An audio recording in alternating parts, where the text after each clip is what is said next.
Take as long as you want, Matt. Let's see, what should we dream up now? All right, we're good. Okay, as this is the first meeting of the new board, the superintendent calls this meeting to order.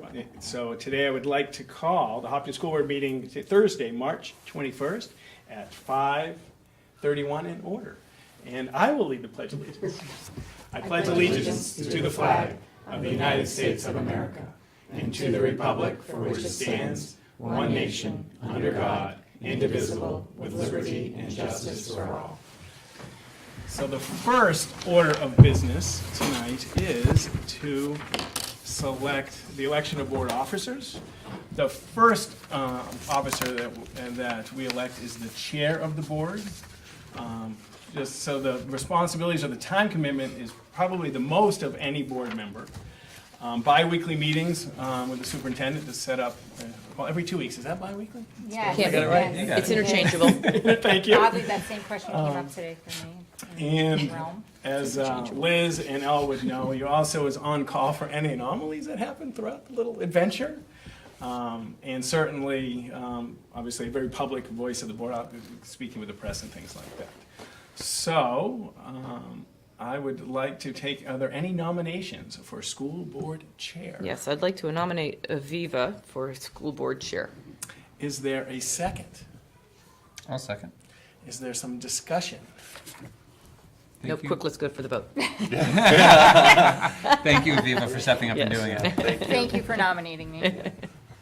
Okay, everybody's all set with the discussion? All those in favor? Aye. Opposed? Okay, I've now relinquished the All right, good job, Pass the Steve. buck. To Aviva Nessel and Pass the Aviva, thank buck. you for your service. Thank you. Thank you very much. That was it, see, that was my. That was That's your it. whole That's 2 it. minutes of That's fame. it. Good. Thank Very you. good. Well, I just want to say I'm very pleased and honored to have this role. Some big shoes to fill. I want to thank Liz for her service over this last 2 years as chair. So thank you for everything that I've learned from you. And, this is going to be a nice, good adventure. So the next thing we have on the agenda are if there are any additions or deletions to the agenda. We do a vice chair. Oh, vice chair. We do a You want vice to not chair. have Yes, I would Yeah. like a vice chair. one? We can just skip it. Definitely want a vice chair. So I would like to, Nomination. I would like to make a nomination for vice chair of Liz Durant. I'll second. Any discussion? Everyone in favor, say aye. Aye. Anyone opposed? There we go. There we go. Liz Thank you, Durant is guys. now vice chair. Thank you. Liz, thank you again Onward we for roll. your continued service in that role. Rolling. Okay, Now we'll start rolling. now we'll start rolling. We have, we do have some additions and some corrections to the agenda. So in the original agenda, we had the announcement of a medical leave for kindergarten teacher at Harold Martin School. The medical leave came upon us relatively quickly, so we actually have a nomination for the long-term sub, Kendra Stevens. We have a $600 donation to accept for the junior robotics, from Autodesk. In the agenda in the packet, it was in the one that was emailed, it's a Schedule B. This one, and we added that to the agenda. We have a couple of middle school baseball coaches. We have a change in the JV girls lacrosse coach. So those are our additions and deletions. Great, thank you.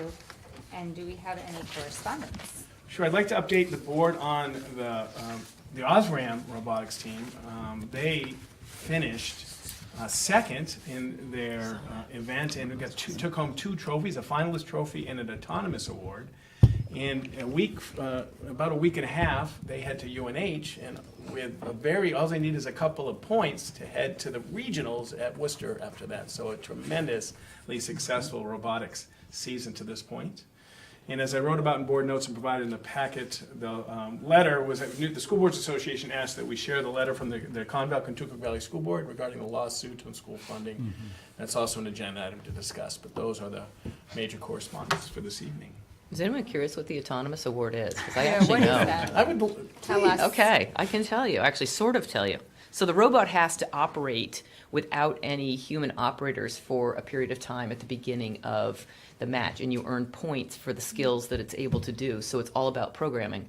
And so they can't use the joysticks they usually use to drive the robots in the competition for the first, it's like the first 10, 15 seconds or something like that. So they must have gotten a lot of points Interesting. in the autonomous part, and that's how you get ahead in the matches, is if you get a lot of autonomous points. That's what the autonomous award is.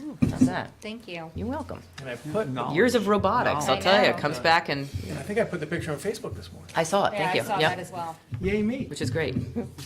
She's great. And if Debbie Norris was here, she could give you the whole story, but That'll last. All right, so we'll move on to approval of minutes. So what was shared were the meeting minutes from the March 7, 2019 meeting. Everyone who was there have a chance to review those minutes. Any corrections or comments? I'll make a motion to approve the minutes of March 7th, 2019. and second? Okay, all in favor? Aye. Right? Any opposed? Okay. The next section would be public comment, although this evening it appears we have none of the public with us. So we'll have to see if anyone shows up, and we can have a second public comment later in the meeting. So at this point, we can move on to comments from the Hopkinton School Board. So I'd like to give Norm Gupel an opportunity Yeah, to Norm. make any comments. Yeah, sure. I just got a couple. I'd like to thank the town of Hopkinton for electing me to the school board. It's quite an honor. And I want to thank Steve Lux for a really respectful campaign. That was really great. And I look forward to working and learning from all of you. And anytime, you need to teach me something as we go, please do. But I'm really excited to work with you guys. Couple things real quick. PTA has an awesome silent auction going on right now. So if you guys have an opportunity to check it out, they've got some great deals on there. Hockey team won a championship, so congratulations to them. And today we recently found out that Paul Muller is the player of the season. So that was fantastic. Wow. That's awesome. Fantastic news here. Thank you. Thanks. Jim? Nice finish. I guess the only thing I'd just thank Steve and Michelle and the whole leadership team for for school district meeting, and all the work that goes into it. It really shows by the preparation I think we all had as a board, and I think by the great conversation that I think the town had. And so thank you for all that you put into it. I know it's not easy or a light lift, so it really helps. Thank you. Yeah, and I just want to reiterate our thanks too for all that there he is.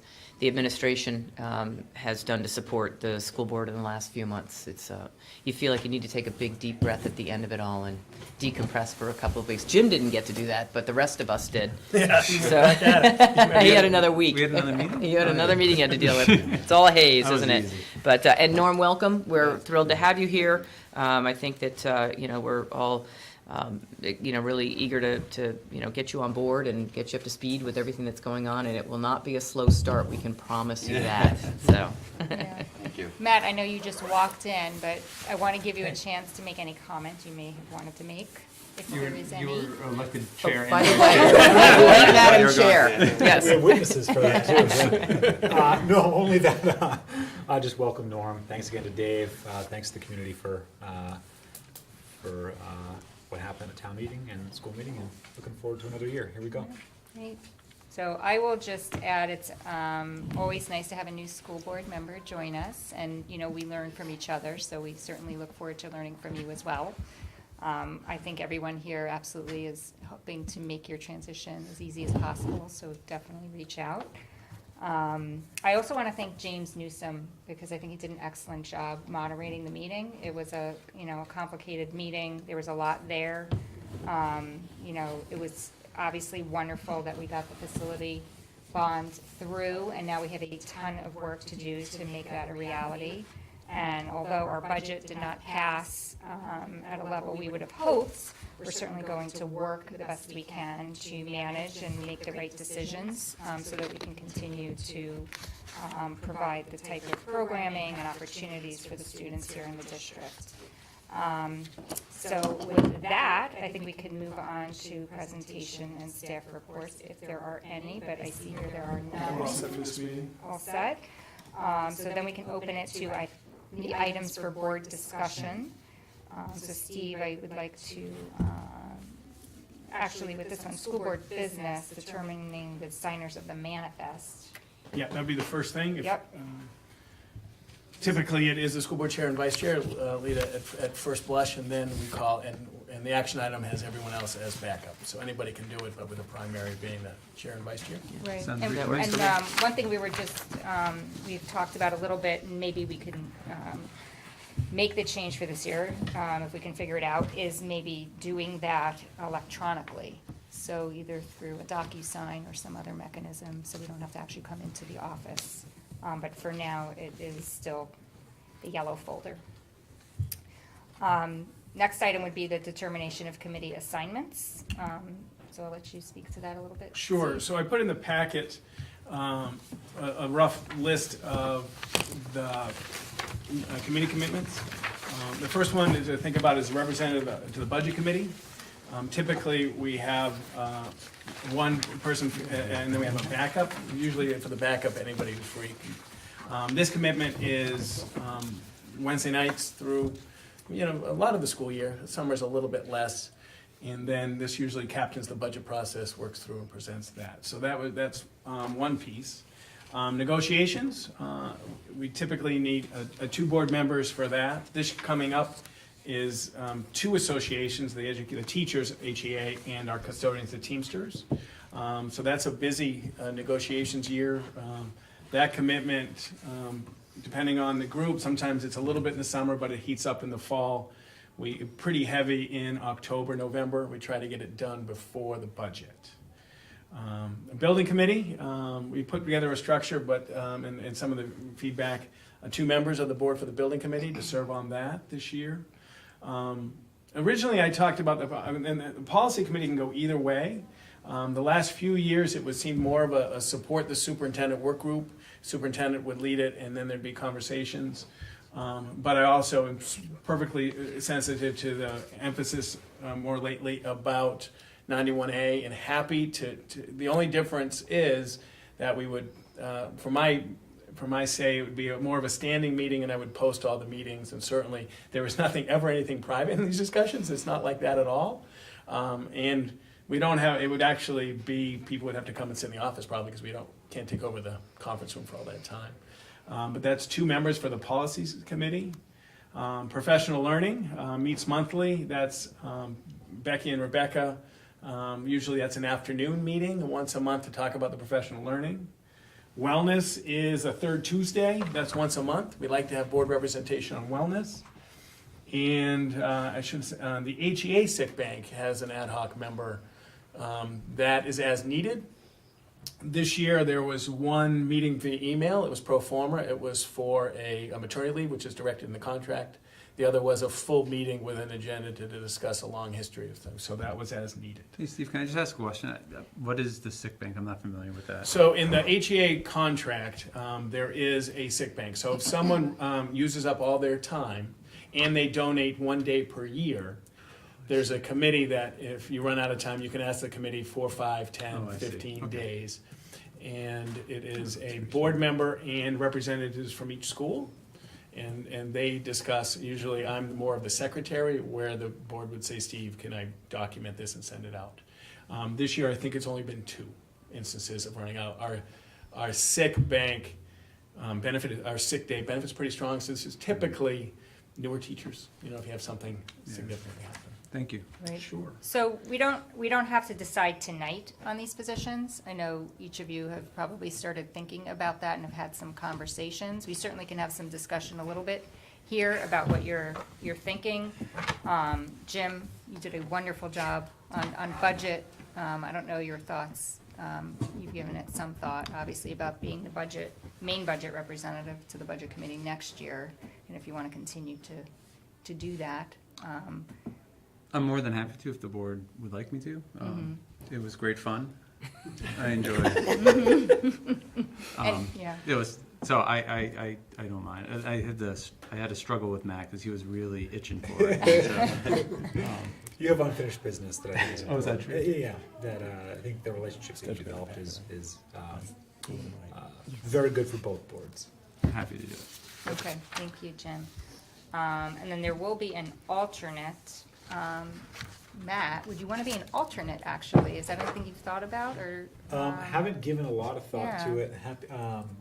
Yeah, take your time. I Happy mean, to, you don't have to yeah. know tonight, but You can draw maybe on think about that as we think about other things, only because you've done it once before. You did actually quite a good job as well there, so, Thank you. you know, That's fun. we were very pleased.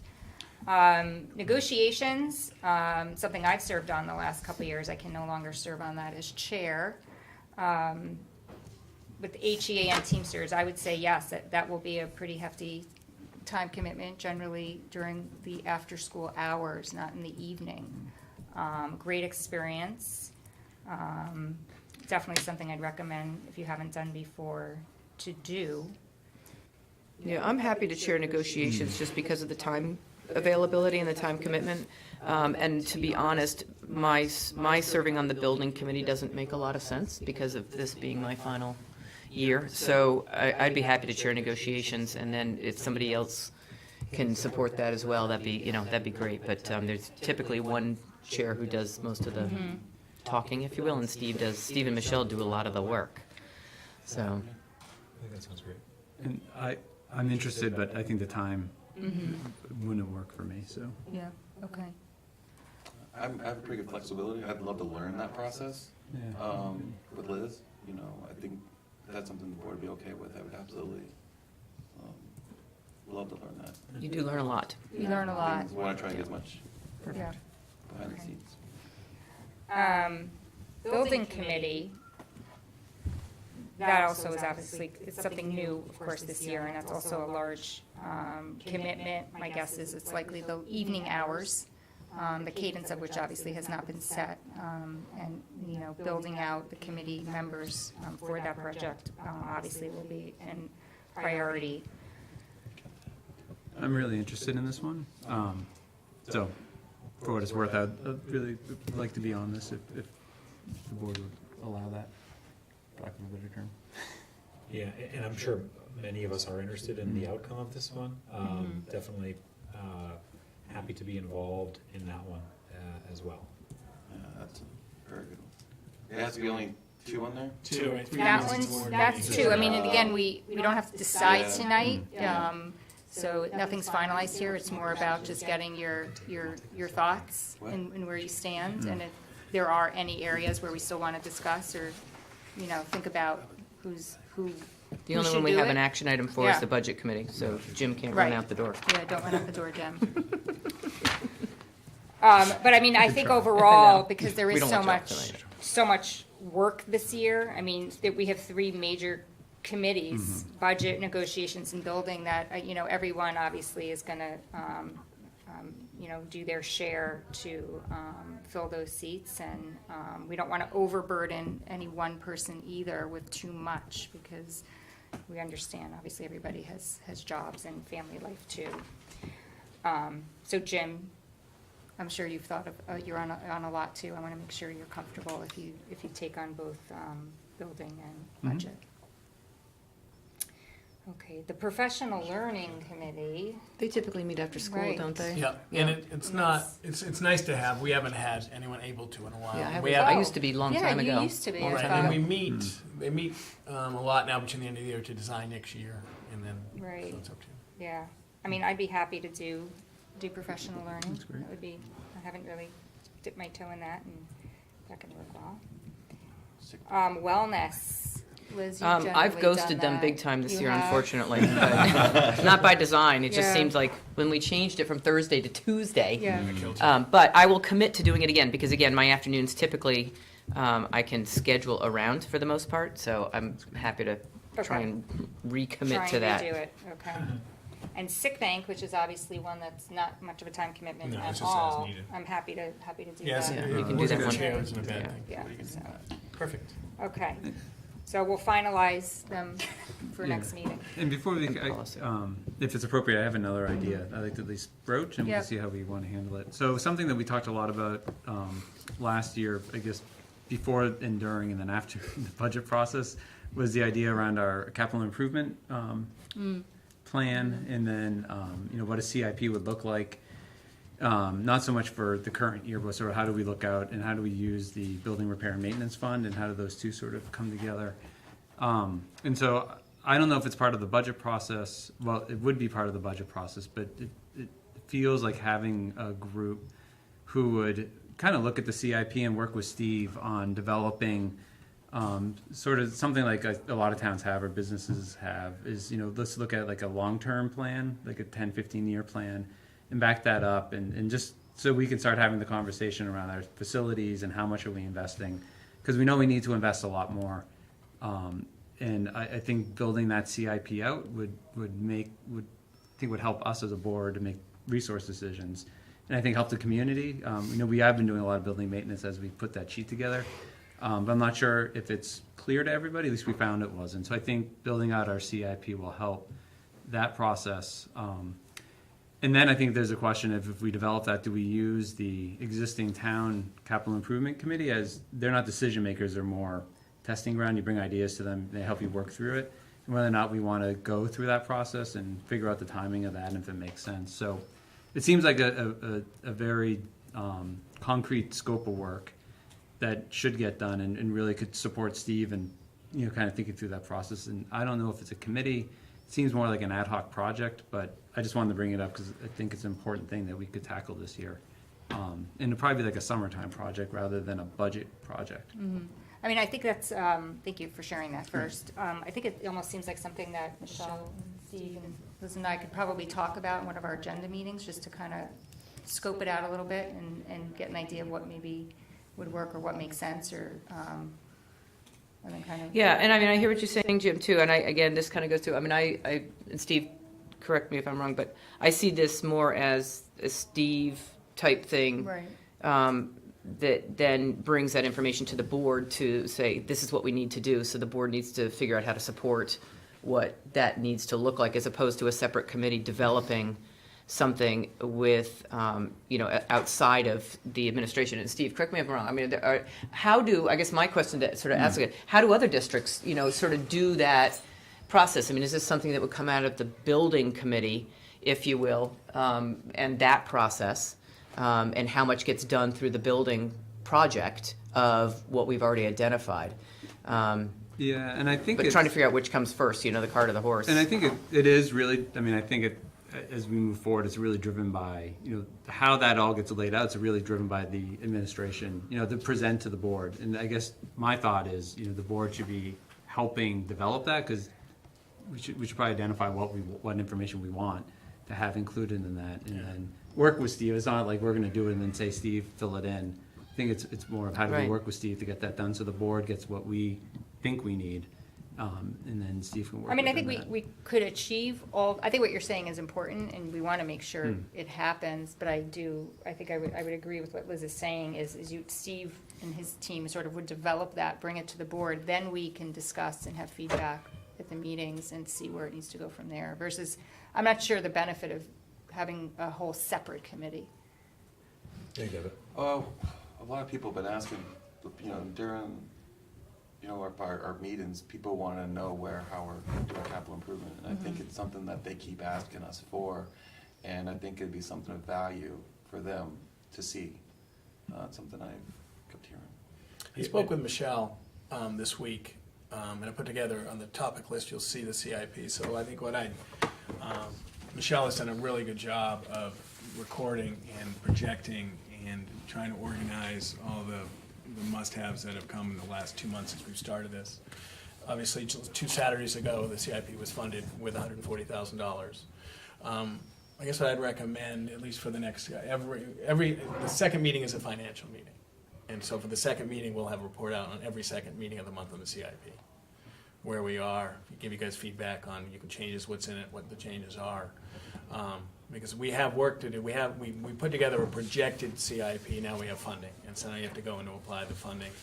And we have, I think, a pretty good idea, at least where we are now, of, 5, I think we have some work to do for 10 years.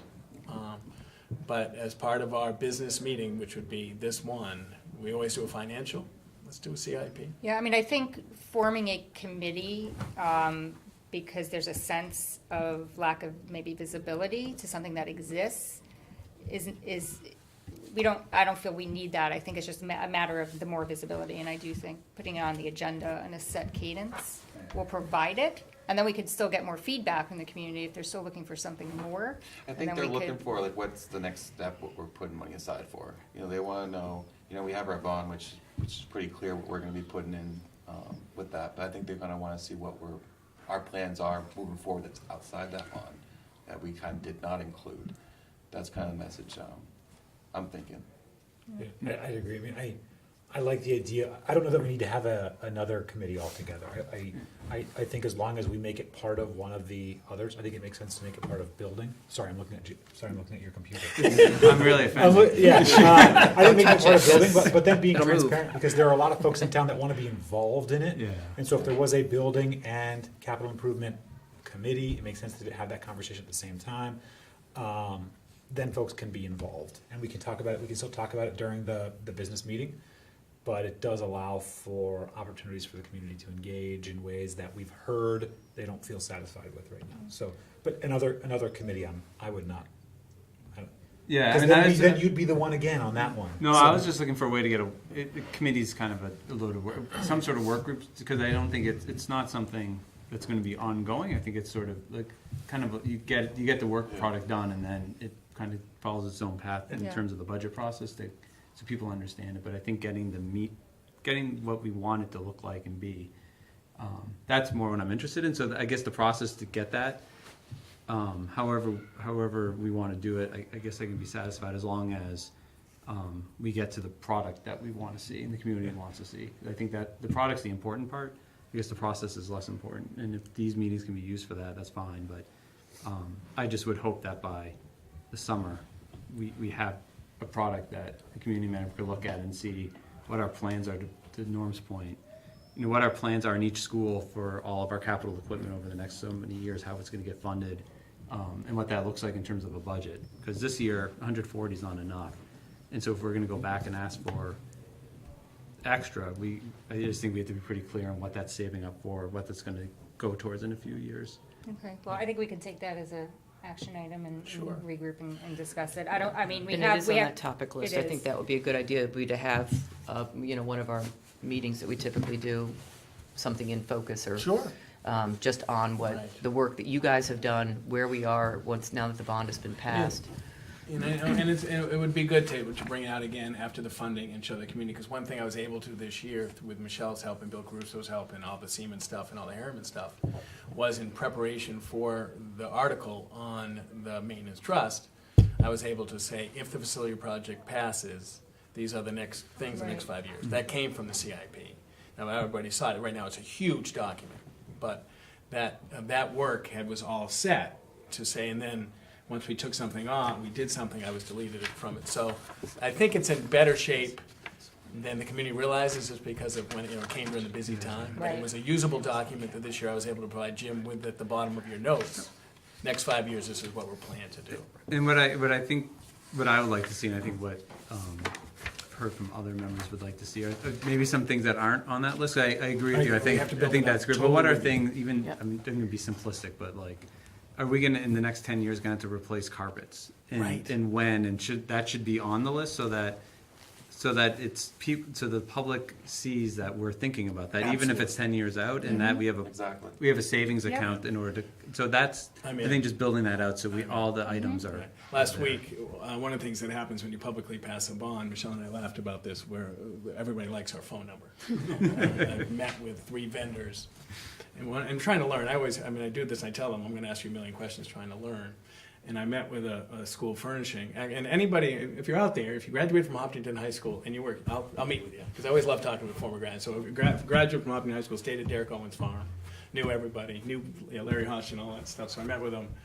And really, for the first time, started taking a look at it, and then Bill and I spoke, we're gonna have 4 really shiny new classrooms.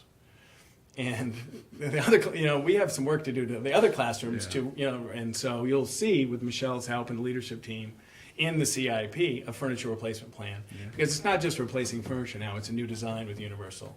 And a few years ago, I probably wouldn't have put that on there, and I don't know if we can fund it, I understand that, but I think what I've learned is what I have to make sure, as a leadership team, as a superintendent, tell you what we need.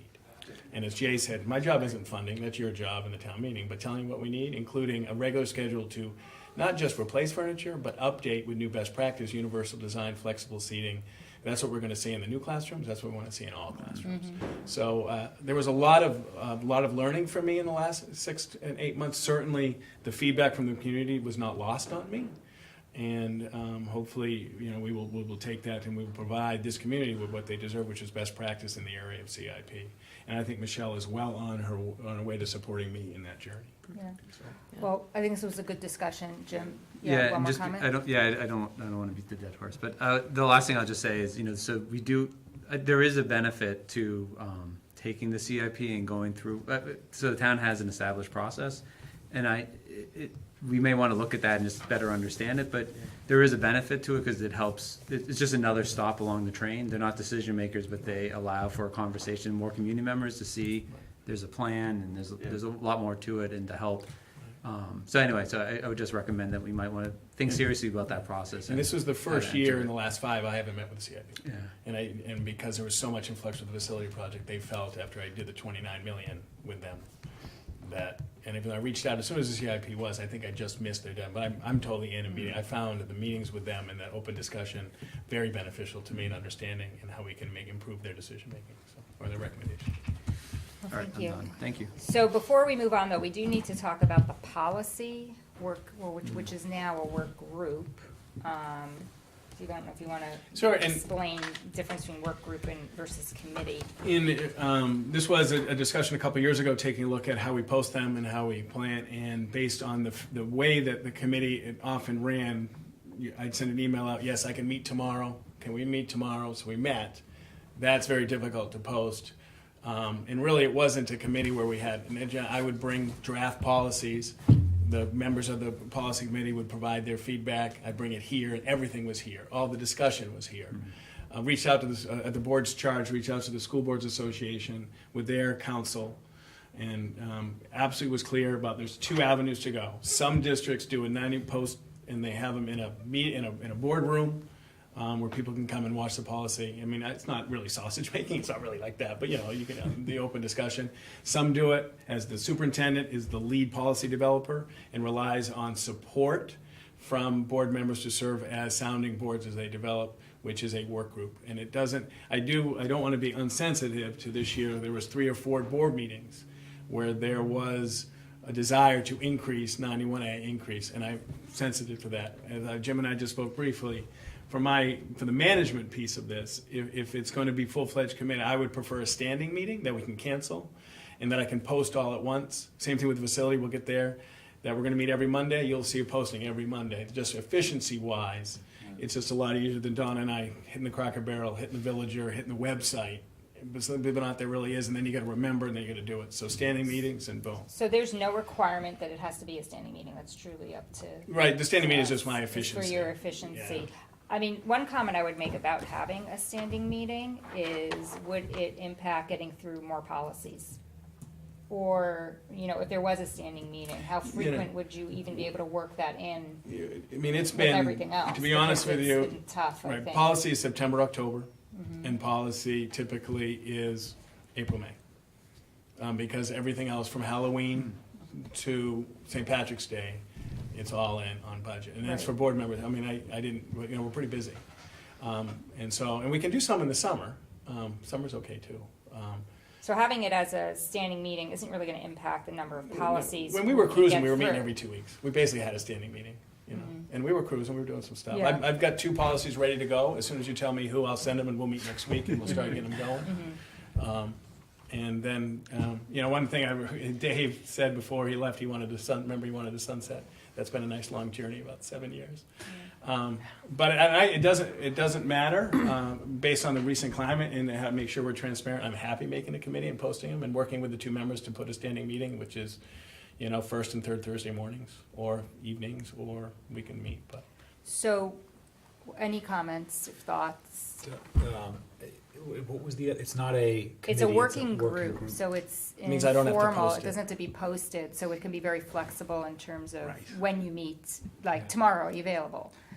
And I'm not sure, so I guess I talked to Steve, I'm not sure that's true. So on the town side, we got an opinion from our attorney that was not the interpretation of 91A, that if the board was setting up a group to do work on behalf of the board, that those are all public meetings, even if it's not considered a committee, if it's still the work is what matters, not what you call it.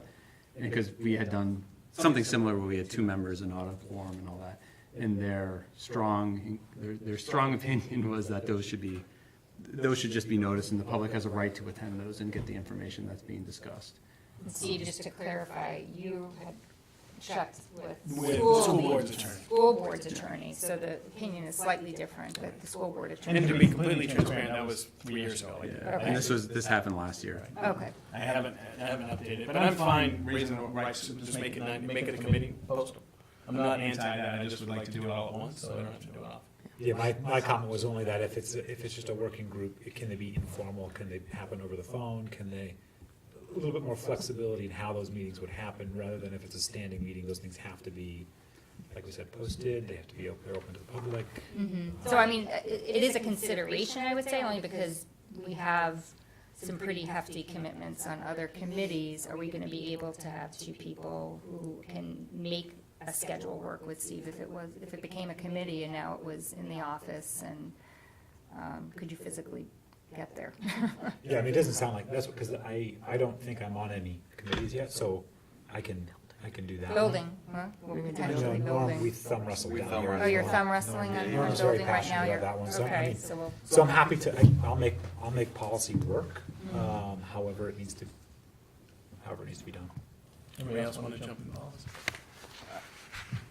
What's it? Anybody else want to jump? Yeah, we Is it need. we need 2 people? Yes. I I mean, it would be I've always good. had to. It's always been good to have. Yeah. I think it's a good, fresh pair of eyes to do it. I think it'd be good for me since I'm new. Yep. Especially how the policy works, and Mhm. I think that'd be a benefit to me, being a part of that. And we still, even posted, we can still phone in. So to make it a committee, is there a formal process to No. switching this, or it's just simply renaming it and? No, I'll posting it? post it. I'll make it all posted. Jim, the minutes required too, right? Yeah, yeah. There you go, Matt. And I think, so this would be, I mean, we might all, and myself included, might just,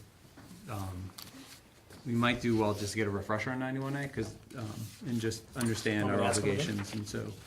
Yeah, I know mean, that- I think it would be good for us to know our reasoning behind making it the committee. I mean, obviously, they're our own reasons, but it would be good to agree on what's the legality behind it. You want me to talk to the School Yeah, Board Association yeah. again? I mean, there is we could do that, and the municipal governors, it's the local government center now, right? Anyway, they do a 91A course. I mean, there's a lot of information on it. Okay. There was So- one at the School Board Association meeting last year too for the chairs. And I mean, and it's probably for Norm too, since you knew, I mean, I think it's probably good for all of us to stay refreshed on that. Because I could be totally wrong. I'm just going with the advice of a council. I don't think we should make it up, I guess. Okay, well, good. So, our next, we've done committee assignments. Okay, so, Steve, do you have an update, school board meeting? You're right, so topics, events? in your packet is the slots for commitments through June. So today's March 21st. April 4th, the big agenda item for our next meeting is a nomination slate for teachers. That's required. Contracts have to be provided by statute by April 15th, so we'll be working on that. Usually I present a primer on our evaluation process. And then I've got those two, JLCK and IMH, ready to go. April 18th, that's when we do typically administrator nominations. And that one I will not be here for, so Liz, you're available to chair that? Okay. May 2nd is the first meeting of the month. We'll do some policy work, and we'll talk a little bit at the end of just a review of the dates of some topics that I'd like the board to consider. 7, 9, and 10 is, I guess, on the calendar. It's teacher appreciation. We changed that we honor everybody. Except superintendent, no, I'm just kidding. So we really do like to have board representatives to appreciate our staff. On the 7th, it's HMS. On the 9th, it's MSS, and on the 10th, it's HMHS. Those are at 7:30 at the school. That's like Norm, that's like a little breakfast, Mm. informal gathering, Oh, you great. know, there's goodies and you can chit chat with our staff. Awesome. 16th, we do non-union and support and Teamster nominations. May 28th is our all-district staff meeting at the high school. We'd like to have the board, Aviva, you typically welcome, and thank Yep. them for the year. That's when we do the Bonnie Wilson Awards, Susan Graham Pazinski Award, the 5, 10, 15, 20, 25, 30 Years of Service Award, and honor retirees, and the district's champion for children. So that's an award ceremony and appreciation. We'd love to have board members there. And that's usually lunch, noon, I forget. No, that's after school, after right school after school. in the caf, and there's Right, little right. snackies. And then we're gonna meet June 6th is the meeting, and then we typically do a cookout Thursday night before graduation. And we invite former board members, so we're gonna make sure we can invite all the recent, and then 14th is graduation.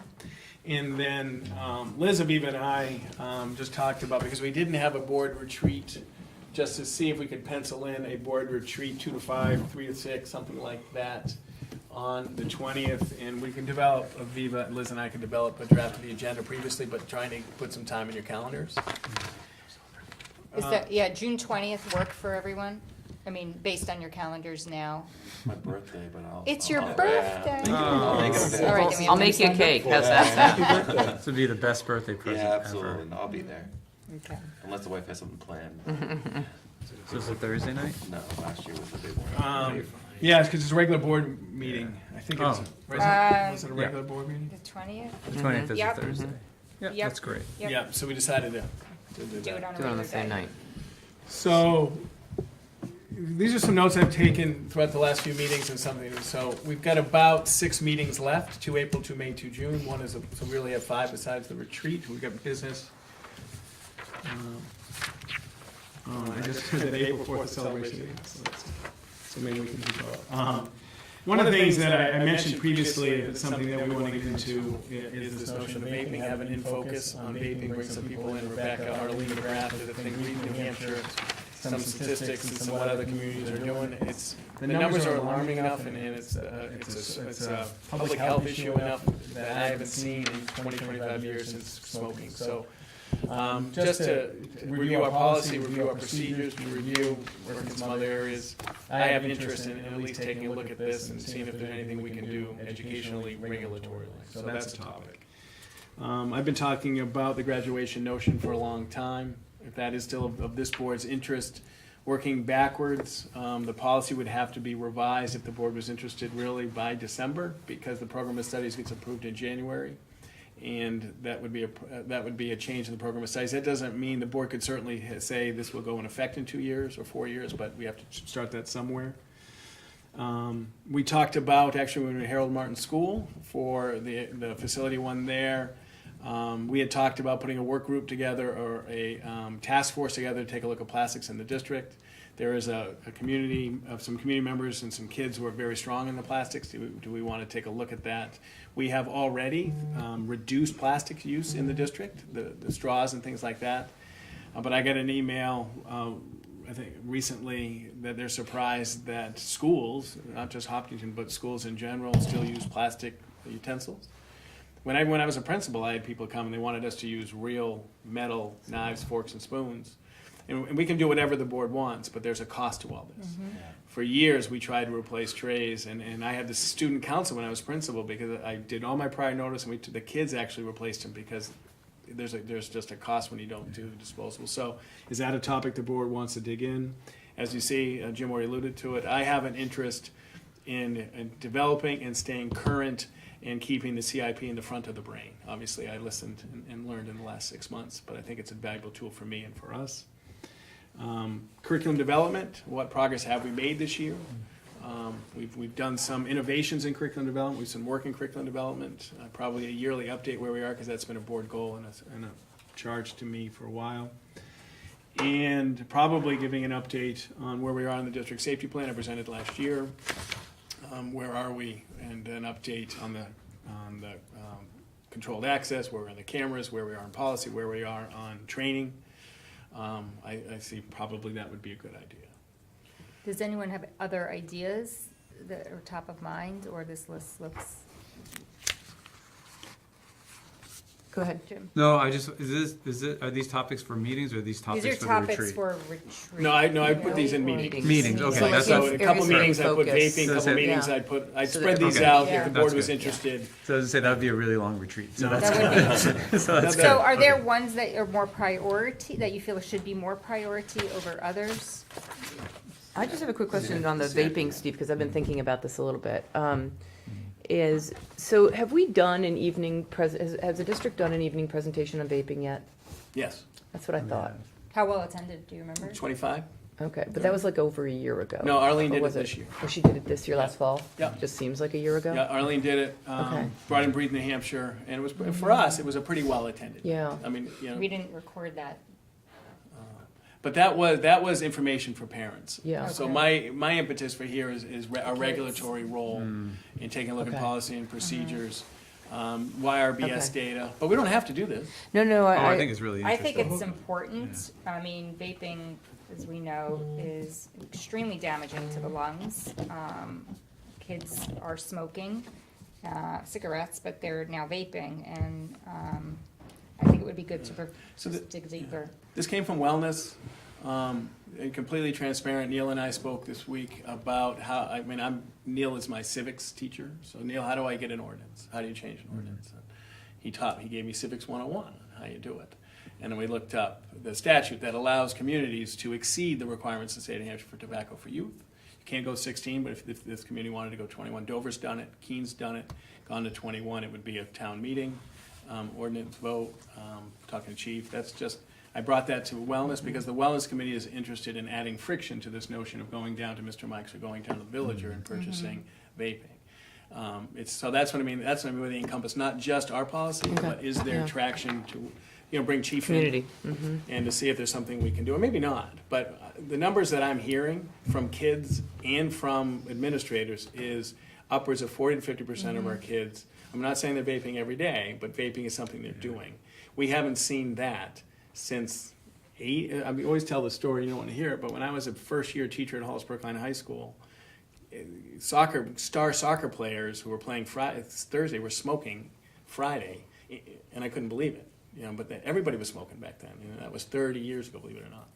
So I think that's where we are now. I think it's a public health issue, and I think, what can we do with our health curriculum? What can we do with our regulation? What can we do with our coaches? What can we do with our community? Yeah. And I do think this is one where you can be impactful, and this isn't costing us to explore this or potentially make a change that can Right. have a great impact on the students. And it would send a very clear message about the dangers. And there is some stuff going on in Concord in the public Yeah, health there area is, with yeah. this. Yeah, I'm So- on the public And health the advisory regulatory committee. stuff, So it's too. out there. Is it? Yeah. Yeah, So, trying to tax it. right. Now, is that one item, though, you would want to talk about sooner, just because as you get closer to the end of the year, the opportunity to, I Sometime wouldn't in- want to, I don't think we'd want to miss getting We to have this we have one. 6 topics, 6 meetings, but we don't have to do it. Whatever you want. Next meeting, I'd bring a schedule. If you guys are all interested in these, I'd schedule. Definitely think the CIP would be the second priority. Not to be Jim's dead horse, but that's been probably one of the most important things that I've heard out in the community. People want to know how our plan is moving forward, and since we just received a bond approval, I think it's important that we get a jump on showing them what we're doing moving forward with that. So. So with the use of plastic, Steve, is your thought to have the community members and the students who have expressed interest to basically come and share what types of efforts they're Yep, moving what forward? they would like Okay. to see, and if they would like to see the Hopkinton School District in 2 years from now eliminate all plastic use, then in that time, in that budget process, well, that's gonna cost us $13,000 a year. Yeah. And is Okay. the board ready, the community ready to do that? And how can we, one thing, and there's no tone or negative, they have been focused on improvement. No one has come to me and said, Steve, you make this change tomorrow. Yeah. They said, Steve, can we educate the community and we can make it better? And I appreciate that very much, and Yeah. and I'm interested in that, but if someone is going to come and say, and Michelle and I talk about this all the time, we'll do anything the board wants, but there is a cost to this, and that means, is this a higher priority than other things? I mean, it's more, Yeah. but it's also educating and supporting, and we know that Harold Martin School, we have drastically reduced straws. And We also worked with our OT, or our speech. There are some kids that actually straws help with their muscle, I mean, you know, I don't know, but you know what I mean? Some So, children need them. and then when we explain that to people, they said that makes perfect sense. We can also go to reusable straws, we can also go to paper straws. And I did talk with, Michelle's talked with Tracy, and I've talked with Tracy about, you know, the cost of that. So it's just, this is, to me, to be completely frank, this is in response to a community effort. This is not on my top 10 list, because I'm a pretty busy guy, but it is on the community, so it's a response to the community. And I think we could put it on the agenda and ask the community members who brought it to us to present. I mean, I don't think you and we Yeah, I have to agree. put the work into it. I think we could ask them and set aside time for them to present to us. And Right, because I not- mean, one thing these are, to me, 6 big topics. And for instance, graduation requirements, like you said, we've talked about before, but we haven't resolved it. My caution would be us jumping into another topic when we haven't resolved ones that we've brought up before. And I think specifically graduation requirements is one of those. I think we should resolve what we want to do there, because that does impact things down the line, and it does impact budgets too. If kids aren't going to be required to take certain courses, it's going to change the scheduling and who's teaching, and you know, if it's a concept that the board feels, you know, once we revisit, there should be no change, well, then we'll know and we'll move on. And that'll free up time to think about something else. Keep going. Steve, how would you rank these? I'm assuming these are just in any order. These are just They random. are. Okay. So Well- how would you recommend ordering them in terms of the time it takes to prepare and the amount of energy that you feel it's going to require? You know, my favorite is graduation requirements, because I like substantive change, and you know, curriculum development it's an update, and the district safety planner update, those aren't tremendously hard to prep Right. for. I've got to dig in and make sure that the administrators have done stuff. And CIP, I consider always, I'm gonna report out that continually. So I think vaping is a health issue, so that's up there. Graduation requirements. Graduation requirements is not a one meeting.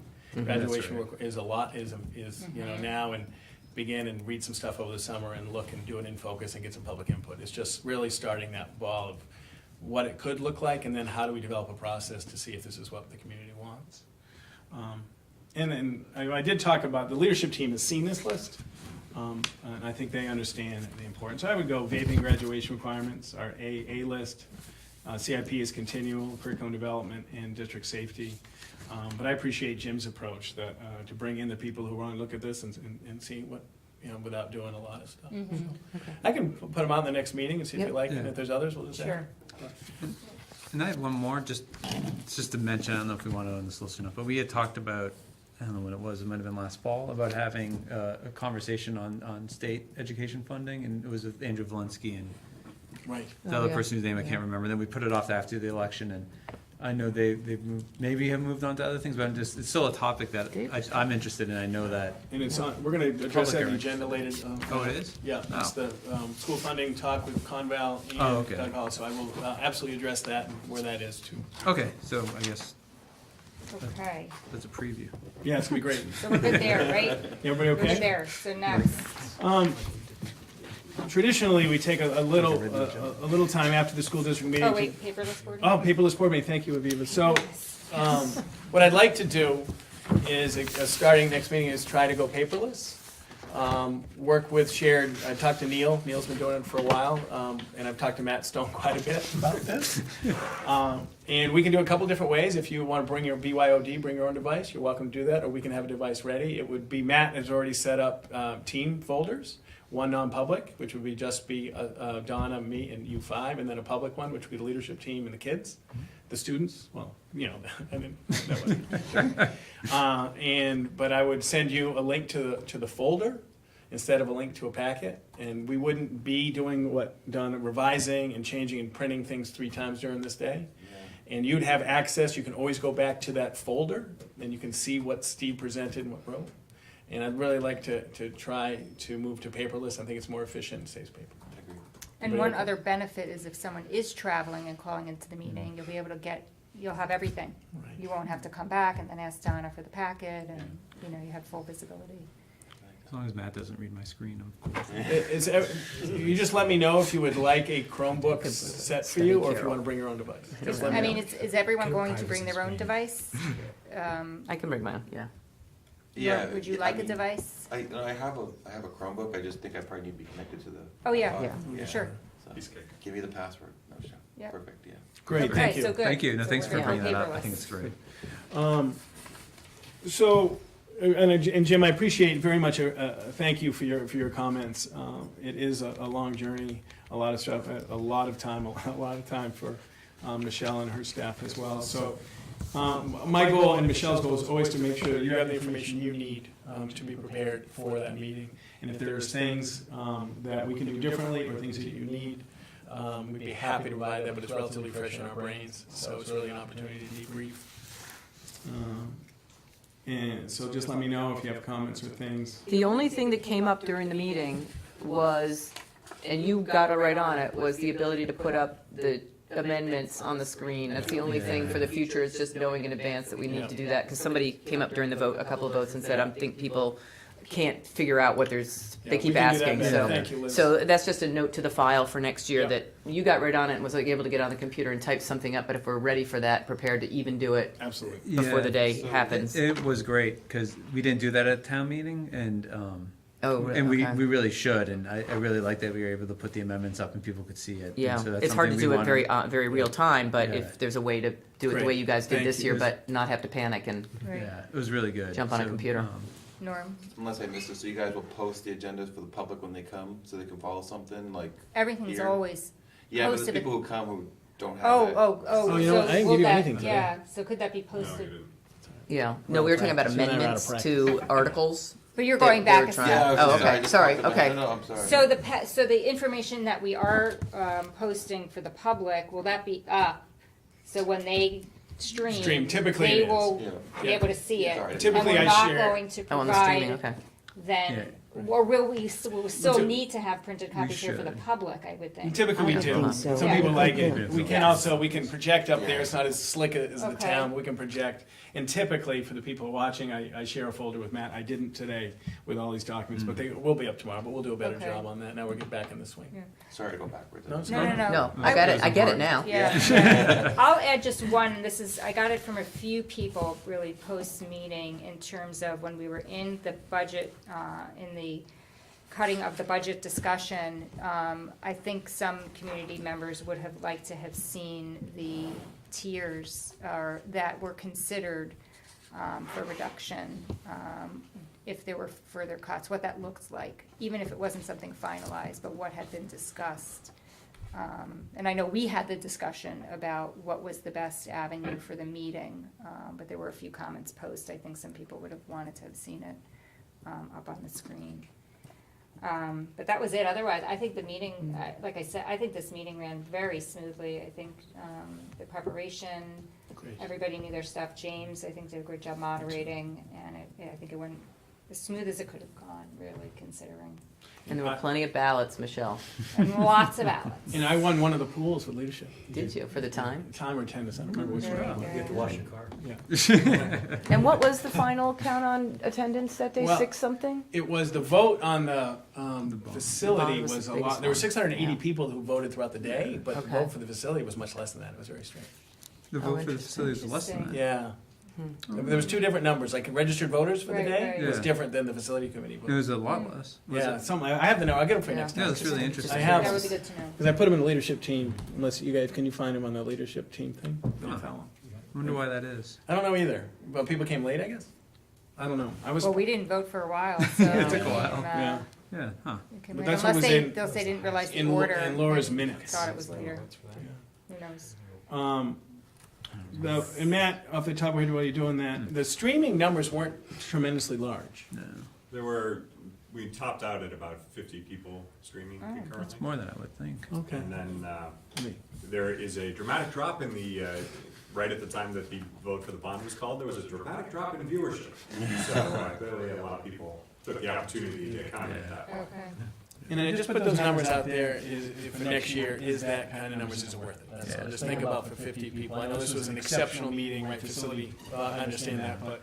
I mean, what was like sort of the commitment to Matt to get that going? I mean, how much time did it take for you to really set that up and because Steve Lux, already had the building wired for sound, it wasn't too hard in terms of that, taking a feed from him and setting up that. The projector, obviously, we set up anyway. Adding a camera wasn't super heavy lifting. It was a little bit more in terms of, we had prepared the auditorium as a secondary site because we were expecting a large crowd. I think we topped out at 6 people in the auditorium, so that was not well attended up there. But we also maybe didn't make the point that there was more comfortable seating up there with a smaller crowd. Right. And the babysitting, yes. They sort of said they had so many kids at that point that they were watching. They did not have great opportunity to watch. So think about that, we'll have those numbers for the record if we want to do that next year. So we've got the school board budget was reduced by 250, the budget committee budget was increased by 100. And so what Michelle's been spending a lot of the time on, and we can introduce it now and get a little bit more specific when we get to the MS-22. What we've had to do is recommend areas, because the MS-22 is reported appropriations as voted. So we have to account for the $250 less in the school board budget. We do what, was it last night or 2 nights ago that the health trust voted? It was actually during the day Tuesday. So during the day Tuesday, they solidified the actual rate of health insurance, and it went from 18% to 13.1%, which is a reduction of About just under $100,000. so it's about 152 outside of the GMR. Well, that's good. Yeah, I mean, so now we're looking, so what I had to do with Michelle is, and again, this is just for this document, the board has full right to transfer and move anything around. But we took, for this document, we went to the tiers, we took the half position of support, we took half a kindergarten, but we're gonna talk about kindergarten later on in the meeting. We took varsity assistants. We did. And all the equipment moved For to the maintenance facility, trust. And we took some savings from positions. Right. So a couple of people that we talked about, if they retired, the replacement is less, so we took that. So we took $152,000. We matched obviously what was appropriated on the MS-22, and that's what we did. And how we reconcile that over time, we will certainly address, but that's where we are today. How this becomes actualized. For example, on the May 14th, will we reduce a position? That's a contract time for a non-union person. That in the MS-22, we reduced a position to half-time. That's a savings of about $57,000. That means less support for the administration. That means 2 positions that support administration and support that would be eliminated in this budget. So how does varsity assistance go? Well, that wouldn't come to fruition until August. When we talk about field hockey and we talk about soccer, that goes very positional. Kindergarten, for example, tonight, I'm going to present to you in a few minutes that there's 54 students in kindergarten. That's beyond our 52, 53. It's also March, if we believe it or not. So we'll talk about that. So that would have to go. So this is how we're managing it at this point. But there really is, even though we got 100 back, that 150, as you said, there's not enough paper clips. There's not enough to do it. There is real positions, real jobs, real sections for students. That's where the MS-22 is right now, and that's right now the impact 250, 100 got back from the GMR, but 150 is reduced.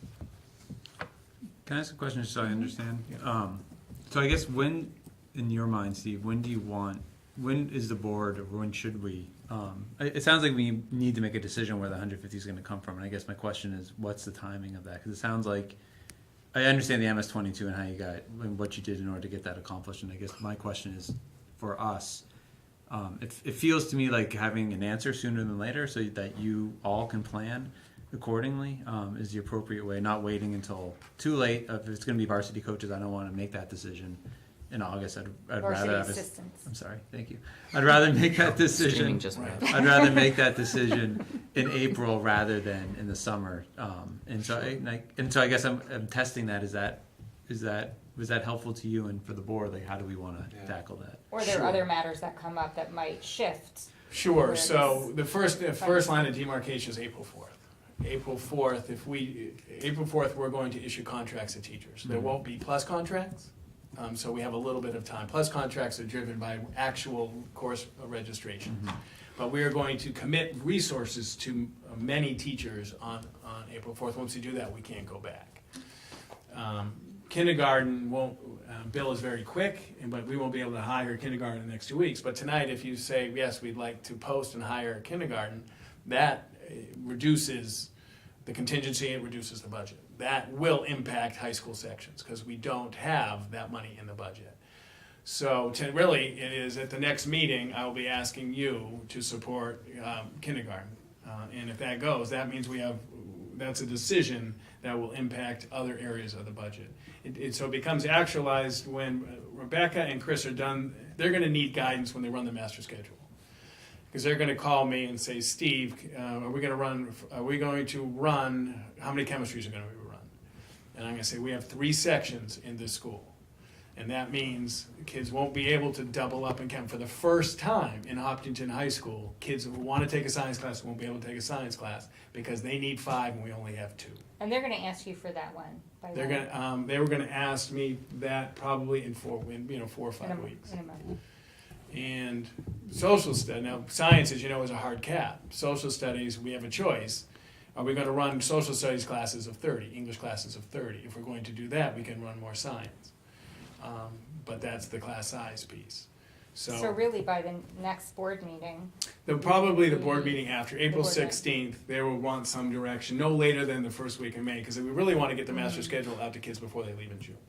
Now, for the coaching positions, if we have a lot of desire for sections, and there's $20,000 for coaching positions, you're gonna have to make a decision, or I'm gonna recommend to you that I'd rather reduce a class of 35 to 2 17s and not have varsity assistants. You may say, I wanna go 35. And then, but I'd be okay with a 26. I'm not okay with a 35.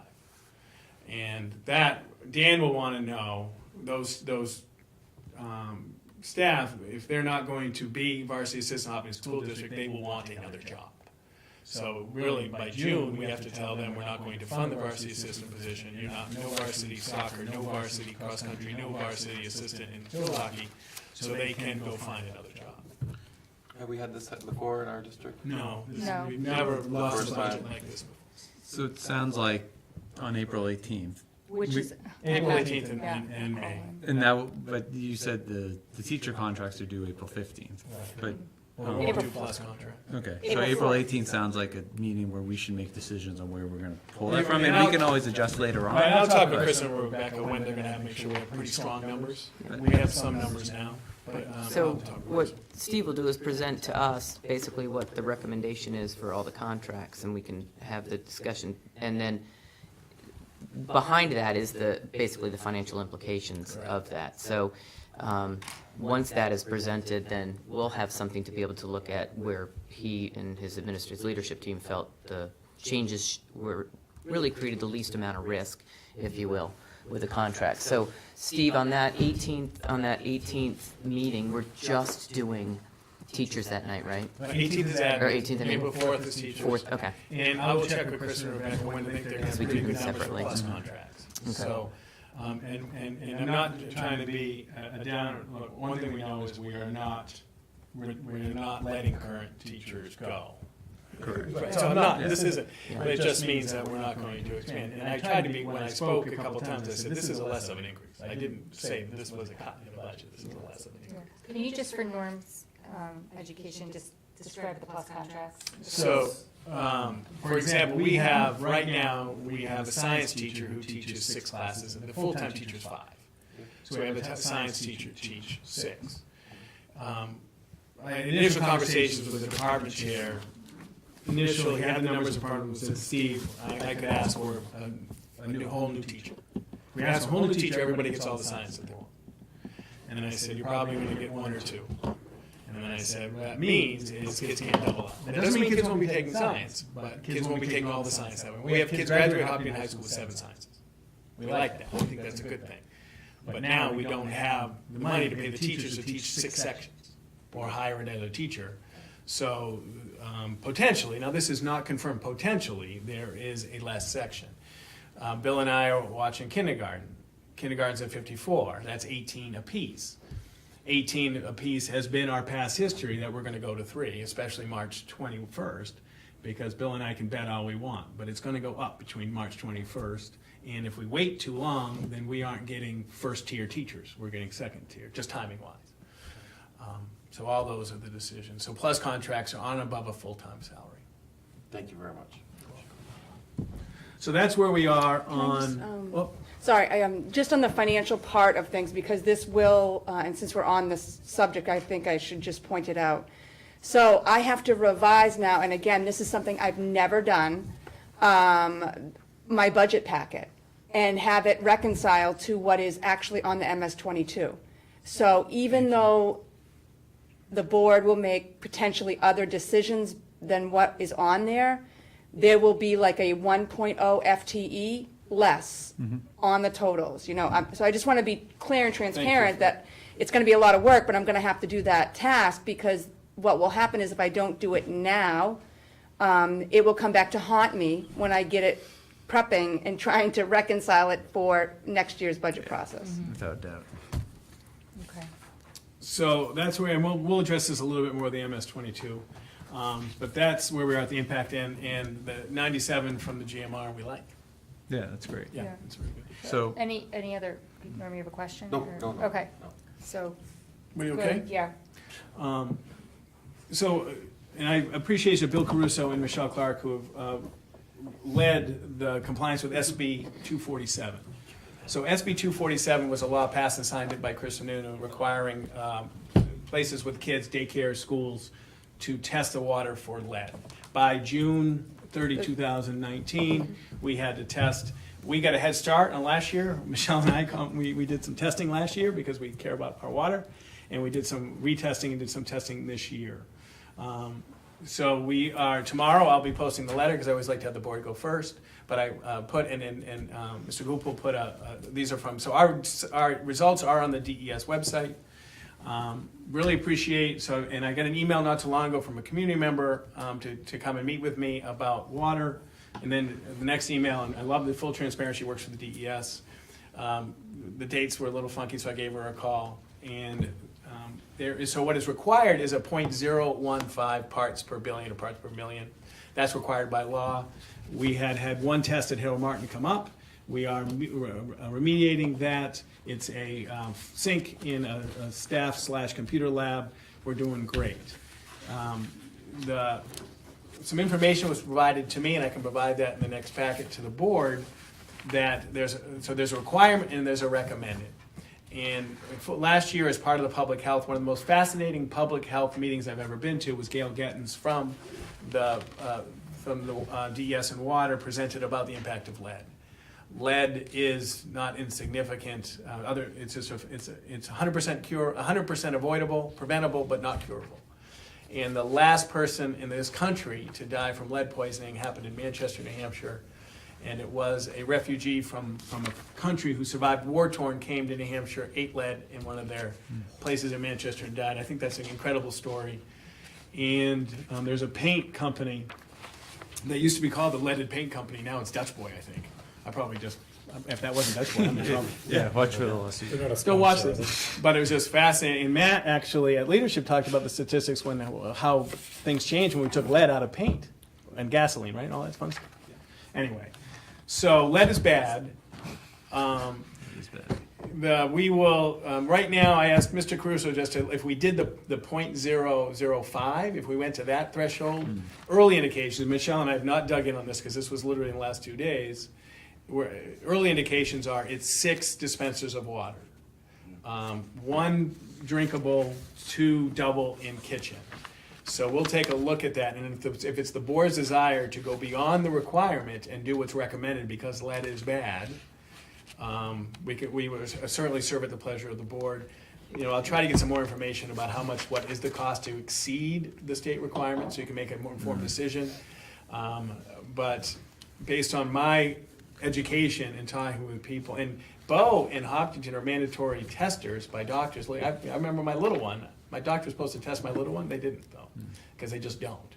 It's not habitual. So I love that we passed the lead law. I love all this stuff. How do we balance this with the requirement in our financial? That's always our question. So Steve, just to be clear, at Harold Martin, the one test positive, it's the pipes, It's the faucet. the faucet. We are pretty sure it's the faucet. We won't know until we retest after it's come back, but all indications are it's the faucet. If it is the entire pipes, that would be very difficult. Yes. So I'll be as quick as possible with this. So, I'm a little familiar with this, over the last couple of days, as you have, with Steve. And, so I did present you guys this little handy paper right here that I got off the website. Unfortunately, it's just Harold Martin and Maple Street. High school was tested at a different time, so the data will be out. Correct. So, Steve is correct that, we are tight a little bit with our cost analysis on this, but there is a grant available that's gonna be available in a couple weeks for $1.6 million that from anything that is 0.005 above can be reimbursed up to 50%. The procedure for that is, we must notify parents, DS must approve how we're gonna fix this, and we basically get their approval, and then DS will refund us if we keep our receipts. So the question is, of course, we need to have a cost analysis on that, of course, because everything has a value to it, but if we're getting 50% of a potential grant, which we do have people in the community that can help us with that, I think it's something we should definitely look at. The other alternative solution real quick is whether or not we want to look at the savings and have no lead in our schools. So it's something to talk about, I think, at some point. Do you know, or Norma or Steve, when did the state set their limits? Yeah, they changed them. It was part of the law. Yeah, The .015 is in the law, the .005 is a separate recommendation from the DES. Does not have the weight of law. The remediation is 50% over $500, and the pool is 1.5 million. We don't know how much it would be to remediate those 6. If you wanted to go to the no lead, like, for example, and this is what Michelle and I talked, we tried to, in the budget process that got removed, replace with filling stations. Remember the filtered water filling stations?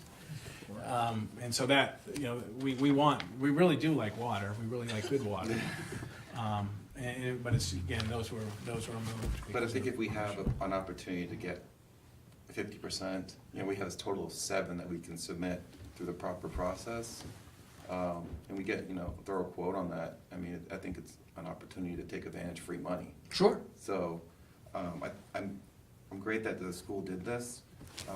My only other concern is kids can get water from other different locations that maybe not have been tested. It's possible, like, there's many different spots on here, but that's something to be concerned of. I don't know where all the water comes out of the school, necessarily, but, I definitely think that we should look at taking advantage of that grant. Absolutely. But I know we need to have a value on that. Excellent. Any other questions about the water? We'll keep you posted. We'll find out what the cost is for those 6. We'll bring them back, but we will be in compliance with the law, post haste.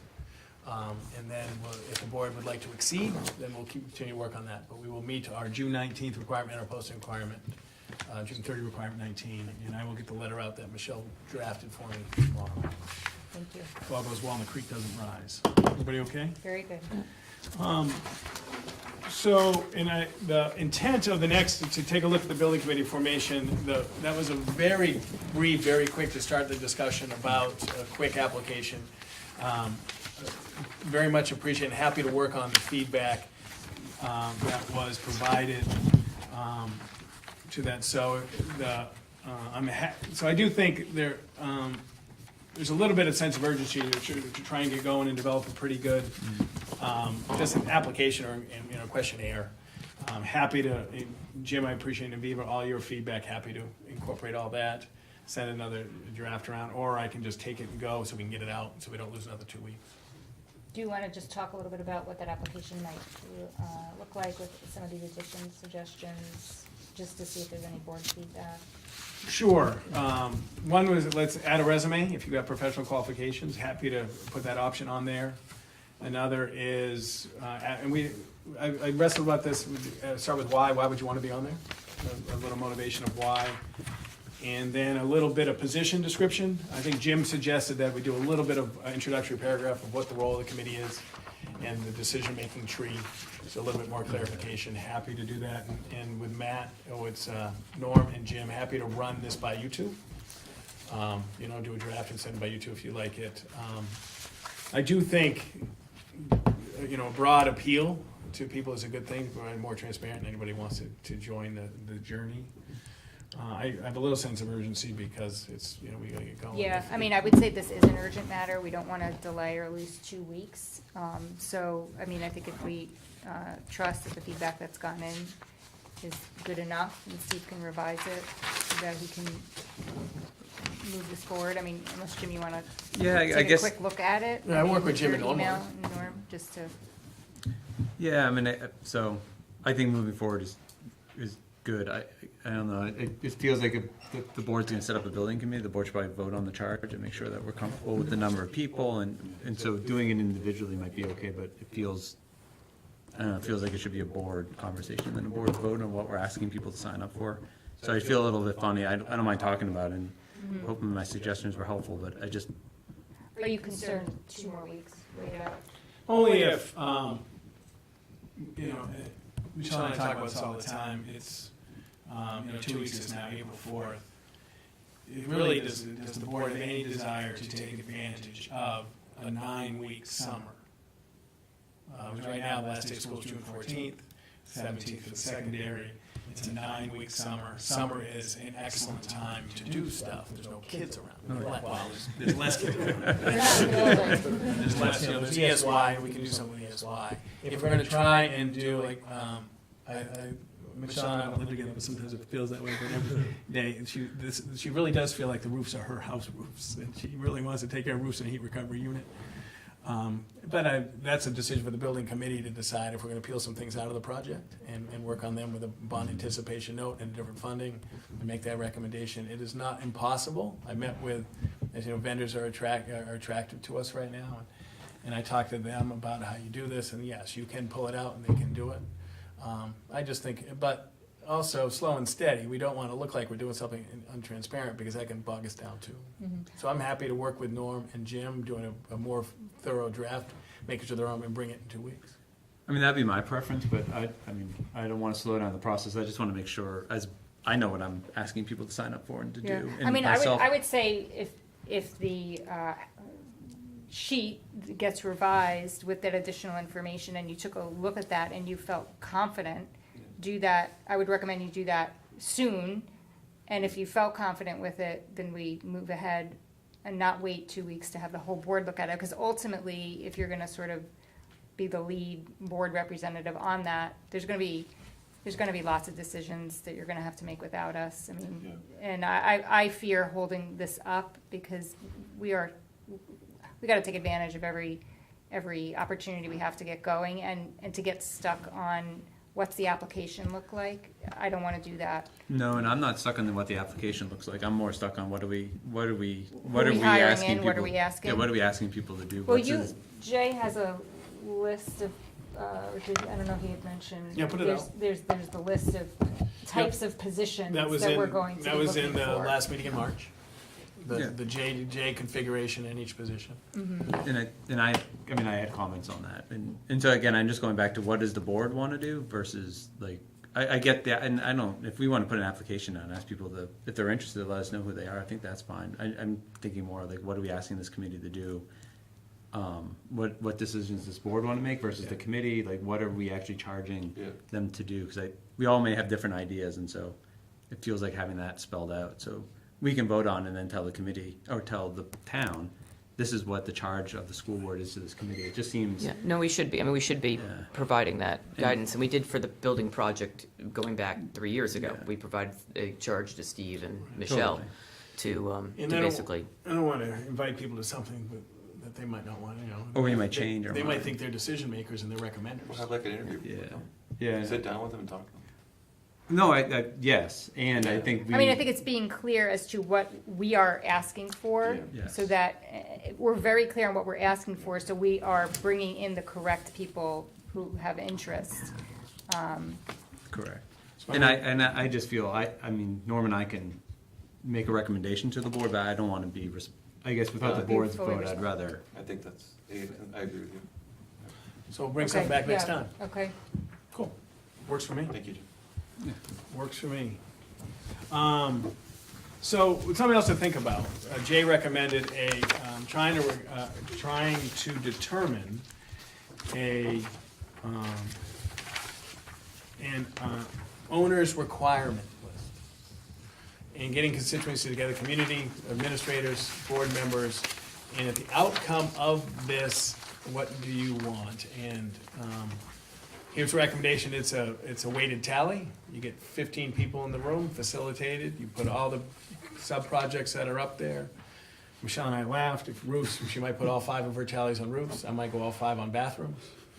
But you take a look and you get a sense of people who are invested, been watching, some budget committee people, some people who have been critical friends, some people who have been on it and said, at the end of this project, we want to make sure we get 4 classrooms, we want to make sure this. And you also develop a list, what's not included, we know fire suppression's out there, we know that. And if nobody wants something that's in the project, then the board says, maybe after all this, we don't. But all that exercise trying to determine at the end of this journey, the must-haves are, and if there's things that come in too expensive, what do you eliminate? If things are coming less, what do you add? Doing a formal hour-and-a-half night, building committee people, board people, some community members, and you have that exercise. He believed that would provide good direction to the board and good direction to the building committee as they manage the $9.7 million. So if I understand that, then that group essentially is the group that recommends what we move forward with. So if that group that evening decided that we should not build 4 classrooms, instead should put portables outside, that comes as a recommendation to this board. This board makes a decision about what happens, correct? Yeah, the school board makes all decisions. Any change orders or anything, it is, you are captains of this ship, with recommended by building committee and others.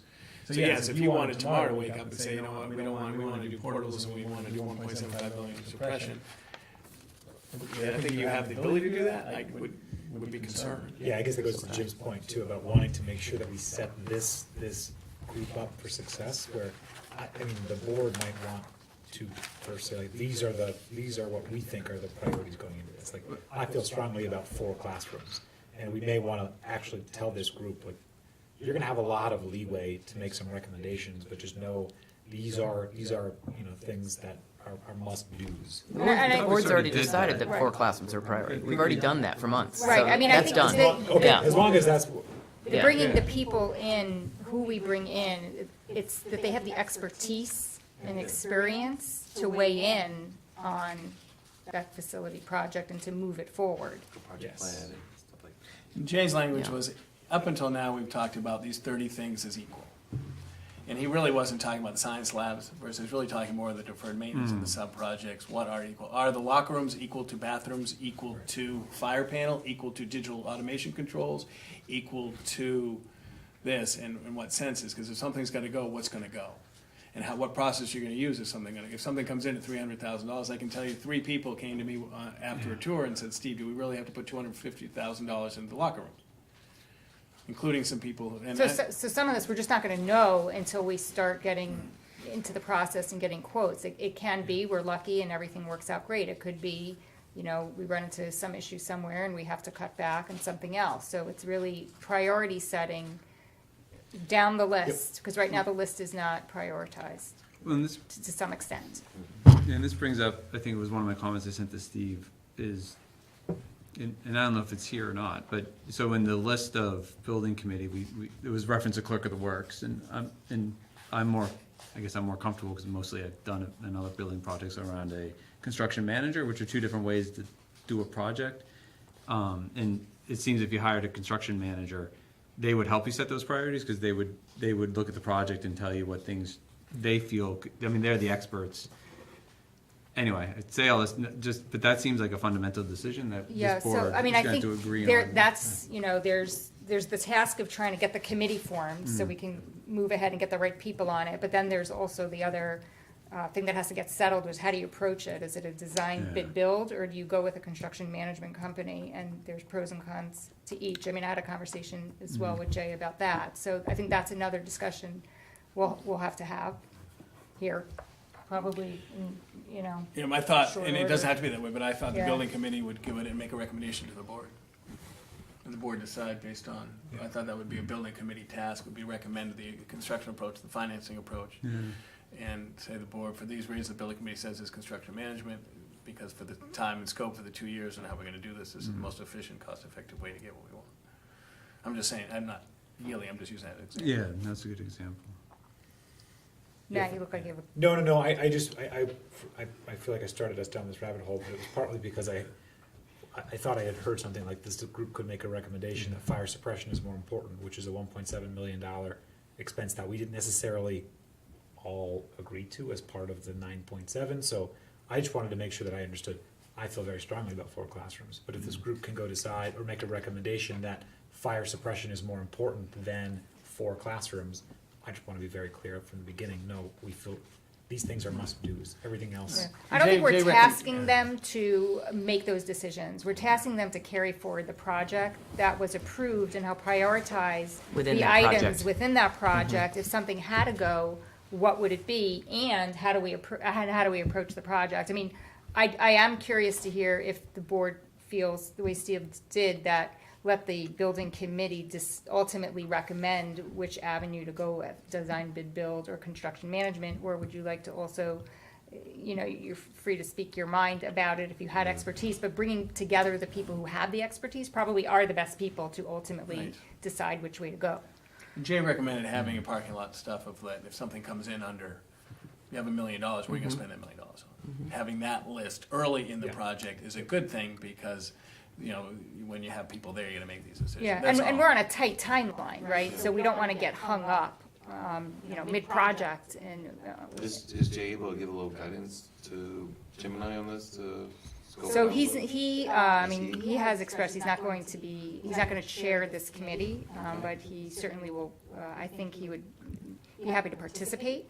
Yeah. Available for beer and coffee Yes. Yeah. separately. Separately? So I think, I mean, ultimately, we have to, you know, in 2 weeks, come back and, you know, with that, like you said, Jim, an understanding of what we're asking of the committee, and then we'll be able to get the request out to the community and get those applications in. Yeah, that'd be good, because I'm just thinking, like, how many community members do we want? How large of a committee do we want? Because I don't know that more cooks make for a better decision or for better recommendation. So being mindful of what it is that we want the committee to do, and how many representatives do we want included, I think would be. Jay, and I can, Norm, I can say, Jay developed a sketch of different areas of expertise and who would serve, and the structure of the committee, including 2 board members and all that fun stuff. I can resend that. Yeah, so we're not starting from scratch. We do have a base image of what it should look like. And then him and I would, once we get the application, review it with the person and meet with them and talk to them. Once all the applications are in, Yeah. and once the charge has been developed. Set. Yeah. Probably with the chair, probably not with Yeah. both the chair. I think the chair probably would be an interview and meeting, but I think the other 20 or 15 or 10 people probably. It's up to you guys if you want to do it, but certainly, when we worked with Jay on the building committee, it was, I think, Liz, Dave, and I Mm-hmm. met with Jay and talked to him about. It's up to you, though. Yeah. Yeah. Okay. Are So we is, good? do you think and it's not a today thing, but something like that priority setting exercise would be a worthwhile endeavor? I think so. I think it's, the more pre-planning we can do, the better. Ponder, sure. And so next time, we'll bring back some next steps and back some structure of the committee and the introduction. Sounds good. So hopefully. And I the think we outcome need of to the be next meeting- prepared to agree on something at the next meeting. Correct. Yeah. Yeah, we gotta get it started. No, I agree, and I think if we Give can it a have- lot of thought over the next 2 weeks, and if you have questions or need more information from things we have already, then, you Want me know, to we can resend the review it. document last meeting, the J stuff? I just Sure. think Yeah, that, resend. well, I just think, Norm and I and you, Steve, should probably just find on our calendars a couple of meetings. I just think we probably have a Agreed. lot of work to do to get to a place where we can have a Perfect. draft to Yeah. discuss at next meeting. Love that. So- That'd be great. All right, well, we'll do that. I'll have Donna reach out and make the meetings. Okay. There's a couple things on school funding. The Kentucky Valley School District lawsuit, they are not soliciting partners yet, but they will certainly, if people would like to join, or districts would like to join this endeavor, they are evaluating other districts if they want to join this. So they, in an injunction, they're looking for $15 million. Adequacy 3 times the current level, they believe, is what an adequate education is based on the states, what they require, but not necessarily the value that they put. It was a little bit out of the blue. We've got the group that Jim alluded to, Andrew Valinsky and Doug Hall and the other attorney and they certainly would make the rounds again that we tried to get in the fall. So I present that to you, that just FYI, that there is a school district that has started suing the state. In the meantime, and as I wrote about in board notes, Doug Hall, who is a rep from Pittsfield and head of the Public Policy Center, did a lot of school funding throughout his career, came and presented to the Hopkinton Rotary and had some really very interesting things to say about Hopkinton punching above their weight, about Hopkinton getting a far better return, a far better value for a property poor town. $680 million, $1 million per student is the average, or $680,000 per kid. And very engaged. The Rotary was engaged. Michelle and I were engaged. Right, lots of discussion. He reached out and he did an exercise with the Pittsfield School District. John Freeman, who I know is a superintendent there, and Pittsfield has been one of the communities that has been hit very hard by the school funding formula. Currently, in their school district, they have no world language. They're Rosetta Stone. Kid wants to take world language, they go to the library, work with an instructional assistant, Rosetta Stone. And that's, for a high school in New Hampshire not to have world language, that's a hit. Yeah, for John Freeman, who's an educational visionary, he's a really good guy. For him to get there, it's a tough get for him. But what he did was he worked with John Freeman and got together and did a budget based totally on adequacy aid. So no supplemental by the community. If we really did only fund education on what is an adequate education, and met with us and showed us the template and asked if Hopkinton would have that same extra. He's reaching out to 6 or so districts of different types. And in his vision, what their group is trying to do is increase awareness. That is their mission, is to help people understand the current level of funding. That's all. When they go around, that's what they talk about, the disparity, the difference. And using a Hopkinton, using a Pittsfield, he's got other areas to use that, so people really understand that, wow, this is what you would get if you really only did it based on adequate education. Michelle is very civic-minded in this little endeavor, and I think I join her in that with the board's support, we would endeavor to sit, we're looking at, Michelle and I popping a spreadsheet and reducing with a running total until we got down to the state aid. They got to, I think, 40, no PE, no health, no art, and 40 class size, I think, something like that in Pittsfield. So, and then I think he would be honest in saying that his hope would be to use these numbers in Hopkinton. This is what you would get.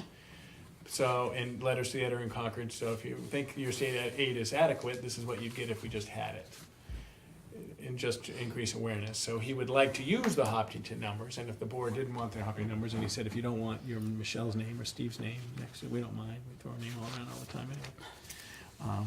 How many other schools have agreed so far? So to far, do we the would be exercise? 2. We would be the second. He's reaching out. He has others in the queue, but he's reaching 2. Has he gotten a no from anyone? No, not that he communicated Okay. with me. Okay.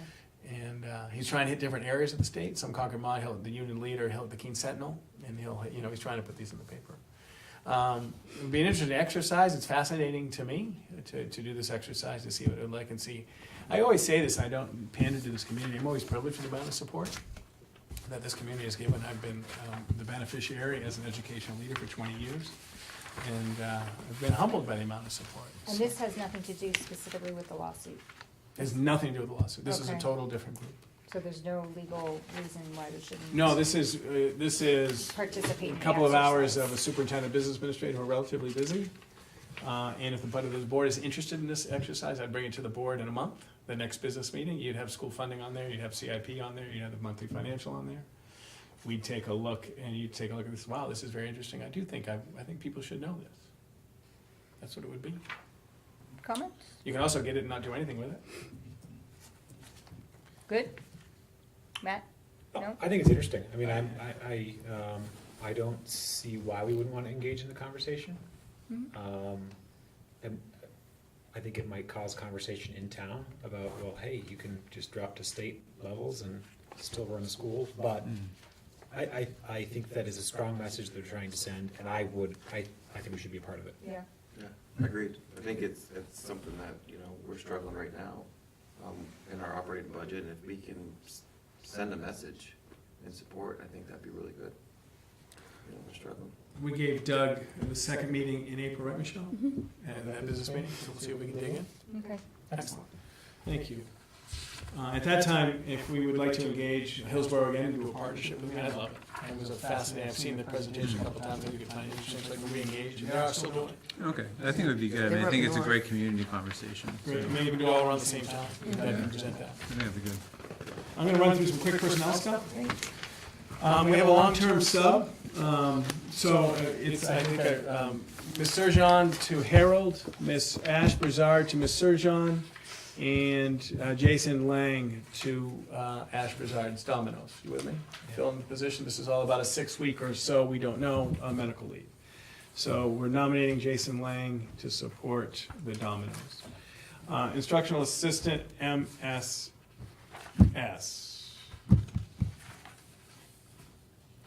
I think Hannah Cole already went. You already did not, I think it was just related to I think those are the same things. I think 1 and 2 are identical. See, we wanted to make sure we got it twice. Medical leave, HMS, we have a kindergarten teacher going out for medical leave. Actually, it was, as I said, it was abrupt. It's gone already. We did post as much as we could, and we're bringing Kendra Stevens forward to fill a 5 or 6 week medical leave in kindergarten. Certified teacher who has experience in younger grades. It's a great fit for us. So that's a leave and replacement same time. It's a current employee, so all the regulatory requirements have been met. Medical leave, MSS. We have 2. One is a library media assistant going out, Kim Sink's going out on medical, and one is Nicole Masters, who's our school nurse. She's going out on medicals. We don't have the replacements because we have to post, right? We have to post for those. Those aren't as time sensitive as Mr. Carosa's, more abrupt. Jordan Whitaker is request maternity leave. She's going out. We don't have the replacement yet because it's not a today thing, but it is coming up approximately May 15th. But those are always tenuous based on the timing of the little one. And then, there's a revised Schedule B list. I think I put that in the packet. We will continue to try to fill this out.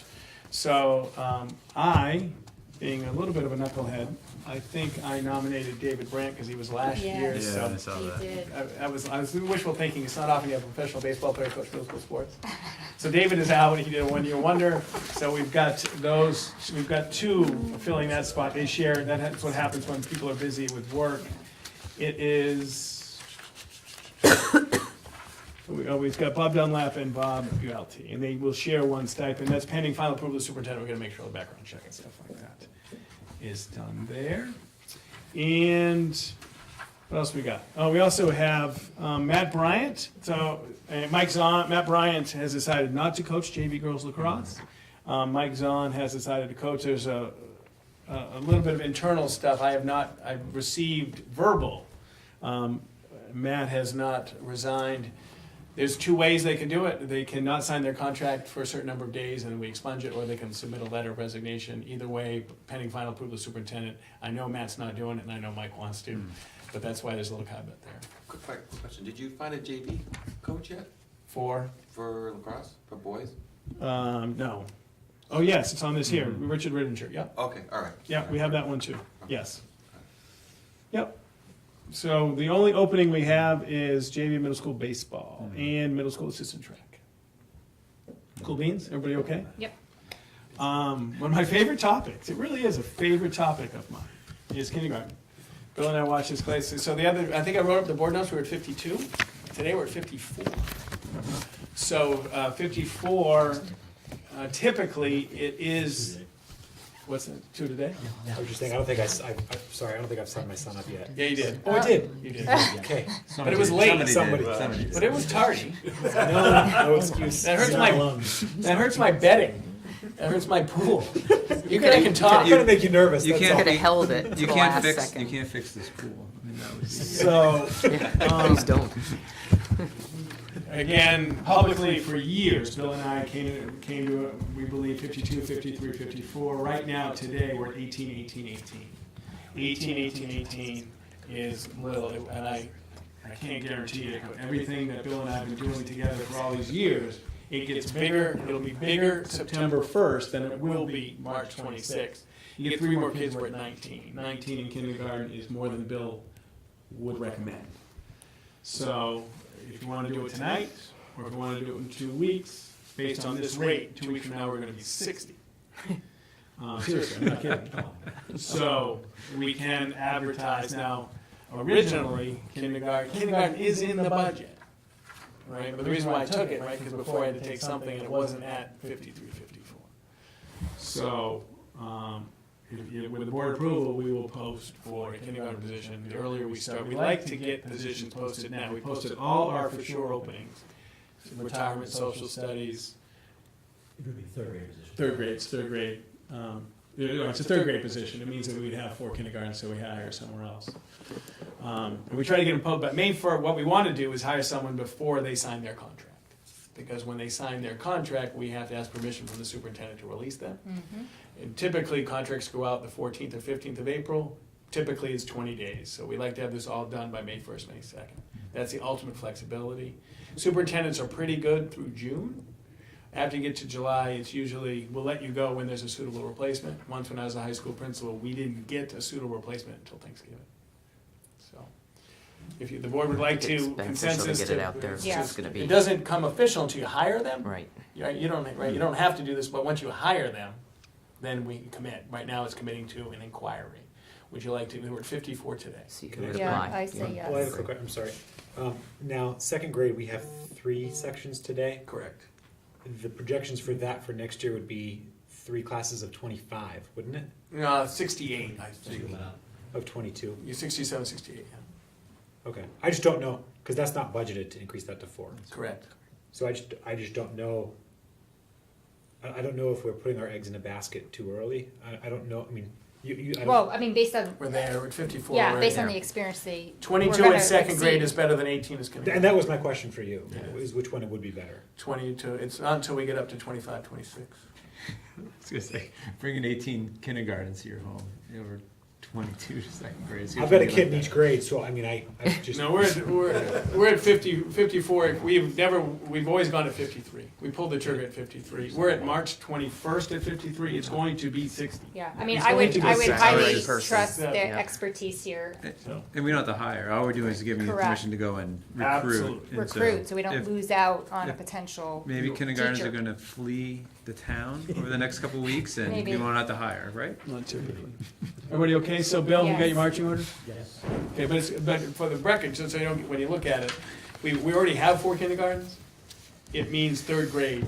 That's where we have 4, it's gonna be, we're hiring a third grade teacher. But that means a kindergarten teacher didn't go to third. So if we Gotcha. didn't need Yep. this kindergarten, the kindergarten was gonna fill the third, we weren't gonna fill the third. Gotcha. Can you repeat that one more time? Sure. It's a little So, slow. right, Slow game. in the budget, we added an extra third grade. But thinking, Well, second grade's already. second's at 4, this year kindergarten, third grade's at 3. Right, so So you move. we have 80, Fours. right. To third. Four Need sections. four. So we Great. need 4 sections next year in third. What we were gonna do, if kindergarten stayed at 50, we were going to move a kindergarten teacher, not hire anybody, move Oh, a I see, kindergarten yeah. teacher to third grade. Yeah, that makes Okay? sense. But today you said we're gonna have 4 kindergartens, which means we hire in third grade. Because we had a retirement. retirement. We had a- So that's the thing to remember, is that if we didn't have the retirement, we wouldn't even be posting. Right. So it's Becky. Got it. Everybody okay on that? Yes. Yep. It's Jim, just you look complicated. perplexed. It's like a puzzle. I think I'm less perplexed than I look. All right. And I always talk about kindergarten, because kindergarten, we didn't know. That's We have 80, wait, how many kids we got in second grade right now, Big Phil? I was looking it up. It's big. Yeah, let me just, I hate to even guess, but I don't know for sure. Hold on. Me too.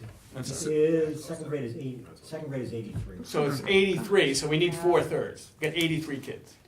So we're not increasing, because of the retirement, we're not actually increasing the number of teachers, we're just. Correct. Okay. Unless Replacing. first grade, I shouldn't say it's probably, unless first grade pops. Right.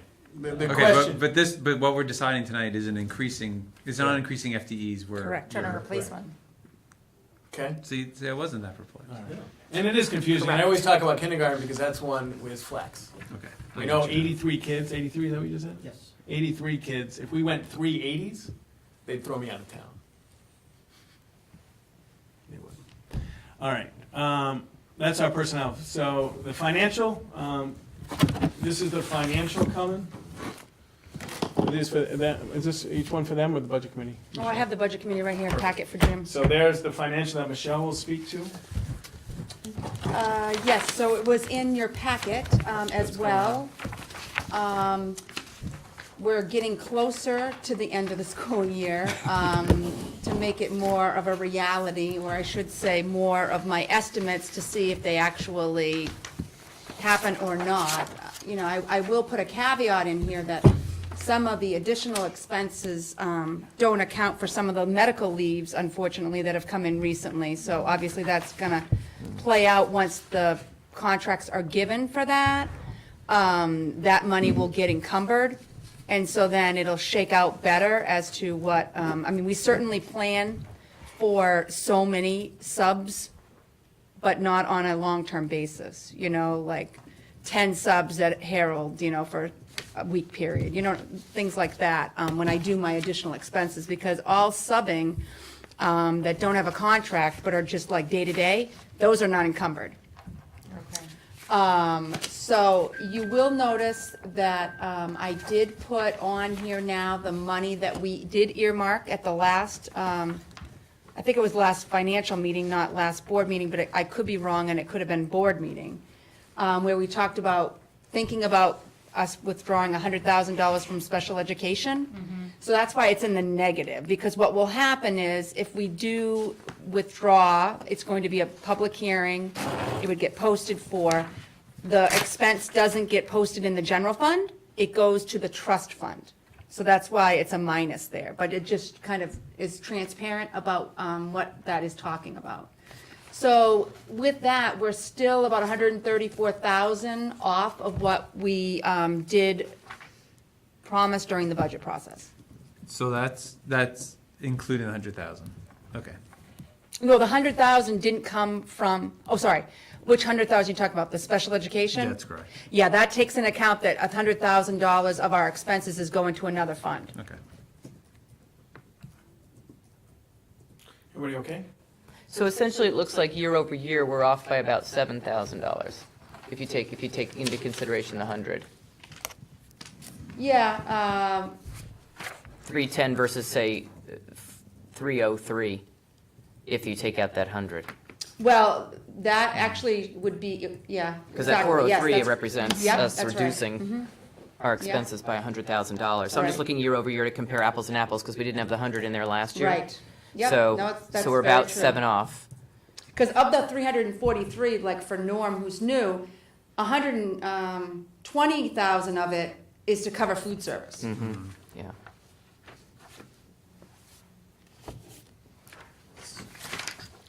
And that's all. I mean, not that we're off by right now, that 134. Yeah. That's why we still have the budget freeze in place. So, And with your crystal ball, like, how do you? I see- really don't foresee we're gonna get to that. Yeah, okay, that was gonna be my question. yeah. Okay.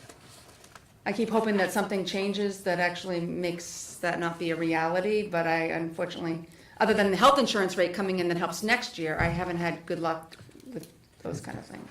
And so, so if we don't reach 134, so that just gets raised in taxes. Not necessarily. So board can entertain when we Okay. decide before the audit is done, we have to have a meeting that you guys decide how much you're gonna put in the Article 10 funds. It's that time that we'd have to decide if we, If we use that to reduce the tax rate. yeah. You do more than you estimated, and we'll have more information on revenues. That's true. Okay. Would you, is this, refresh my memory, I mean, in terms of being this amount that we're off by, how does that compare to any other year? Well, we had a really, and since Norm is new too, he's not aware of this, but Jim's been on just a year so 2 years ago, we had some heavy hitting expenses come to district that we haven't caught up in the budget process yet. So, I mean, they're in the tunes of well over $300,000. So when that happens and your health insurance rate doesn't help out with having it lower than the GMR, to have a buffer there, it puts a big strain on things. Do you consider this almost still a catch-up?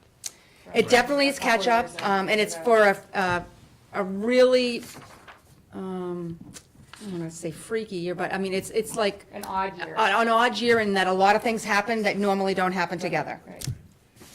No, after April break, I mean, I'm approving every PO, and I tighten as we get closer to the end of the year too. Like, there's some educational opportunities that are very unique to kids that I could have stopped, but I didn't, so after April break, when there's a little time, it's a little bit easier. Because it's been a increased scrutiny, it hasn't been, don't give kids good opportunities to learn. Everybody okay? Yep. Yep. Thank you, Michelle. So we've got a whole bunch of donations, Quebec, 800 big ones, 483 for Pete the Cat, and 490 for Rosie Revere Engineer, and Showtime. Like, this is an example, sometimes we use some district funds so I would approve it, and I didn't freeze it, because the kids need to see Pete the Cat. So, as we get closer to the end of the year, we do it a little bit differently. So those are some donations tonight, plus the donation from Autodesk are on the agenda. So the MS-22, these are the documents that you need to sign as prepared by Ms. Clark. There's 2 MS-22s that need to be signed. There's also a copy here if you want one for your records or see. And the last page, I actually did something that's not part of the MS-22, but it actually is a screenshot of what I do in the state website, which actually shows the warrant articles amounts, and I did put a tape together on that page as well, so that you're definitely able to see that the total on the MS-22 totals those amounts. Those amounts. Thank you, Yeah. Michelle. And Matt, just before you leave, can you sign the collective bargaining agreement? Yeah. Yep, it just reminded me. Michelle, can I ask you to do a favor, or maybe it'll just be in the minutes, I won't have to ask you to do me a favor. My assumption is that the budget committee is gonna be interested in how we filled out the MS-22 with your explanation earlier. That might be helpful for me to give to them if and when they meet in April. Right. Is that something, could you draft me just a very short memo of what you put in here that, just to explain how the 250 is recorded, because I don't want that to be lost, and Yep. you're gonna do a better job than I am in explaining that. No problem. And you probably want the values, Yeah, Right. so, because I usually talk just topics, and Michelle does values. yeah, I just think that would be really helpful, and that way I can give it to them, and they have that, so if any questions come up, or later on, next year's budget process, there's a paper trail with the committee, that'd be really helpful to me. And they'll also, as well as that, have a revised budget packet, very descriptive area showing arrows and stuff of that, these things were changed, that they're going to be highlighted, because there are going to be multiple areas that's going to be affected. Yeah, I don't wanna make more work for you, but I just think, I have to do it anyways, Okay. because the thing is that otherwise the columns won't the column isn't going to be right. okay, So it's kind of front-loading time. okay, thank you. And they haven't set a date yet, but I'm assuming they'll probably have a normal meeting in April, and I think it's like the second Wednesday maybe, I'm not sure, but. Okay. And the 2 budget transfers are related to the contingency fund. Transfer amount of contingency. contingency. No, one is to the contingency, the other one is just shifting, so the first one, sorry, That's good. no, the first one was done a long time ago, but we just haven't had a financial to put it on. So what happens is, like, at the time we did the budget for 18-19, an individual was budgeted to be reading at Harold, they ended up being reading at Maple. Okay. So this kind of shifts that. Same thing kind of happens between, someone moves from this building, goes to the high school. Well, we didn't budget for that individual to be up there, so there's gonna be a shortage there, so this is covering for that, as well. So the first one is all related to hires, or placements, that were different than what the budget had. The second one is, it uses up all the contingency, and these, Steve would talk better about, because these were part of his nominations, and he's been talking about them all along, that we were gonna be, they were not in the budget. Right, when we did off-budget preschool and off-budget math. remember those decisions? Yeah. Yeah. Those are the two major ones. I think. Correct, Yeah. that's what they are. So And, language yeah, changes. And we said that that language was off-budget. yep. Everybody okay? Yep. And I already talked about the A lot. The last public part of the agenda is international, actually, it's International trips that aren't Canada. Canada we do a single approval, but international trips that aren't Canada get two approval. They get preliminary plan, and then as they get closer, we check with the State Department, and the State Department is the level, as the word on board notes, is fine. I mean, it's not level one. We don't travel level 3 or 4, we do travel 1 or 2. And level 2 is just increased scrutiny, which is pretty normal for most places, probably outside of Canada. so, and I'm sure they're very happy that they don't miss any school, because they lose June 15th. Last day of school is June 14th. Knock on wood. Right, knock on wood. At least they don't lose much school. We're not over yet. And So- the kids are obviously, they're fundraising. Right, they fundraise and they pay, right, they've done, this is a 2-year They do this over 2 years. They don't do this every year. typically. So it's great. We partner with Bow High School. Bow High School kids go on the journey as well. That's great. So it's a collaborative event and gives people a really unique opportunity. So we're asking for final approval for the overnight trip to South Africa. It's just one overnight? No, I'm just sorry. One night, It's just one One night. night. Just one long, yeah. One long night. that's all I got for Yeah. you. Thank you. barely gets you That was hefty, a lot of information. We would have a public comment, number 2 right now, but we amazingly, I don't know how it's possible, we don't have any public here this evening. I'm not sure I ever have witnessed that before, Well, the it used to school be board me out meeting. there. That's right. Norm Norm, just came go and sit they there. all left. Yeah. He can just sit there and be our public tonight. There. Does that feel So, better? There we go, Okay. there we go. Oh, that's good. So at this point, basically, we can move on to action items. So if we're all ready.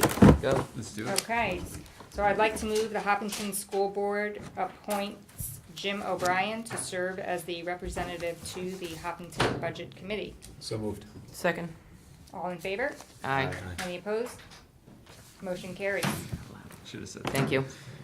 Thanks, Jim. I'd like to Thank make a you. motion for the Hopkinton School Board to appoint Aviva Nessler and Liz Durant as signers of the manifest, as chair and vice chair, with the remaining school board members serving in reserve. So moved. Second. All in favor? Aye. Any opposed? Motion carries.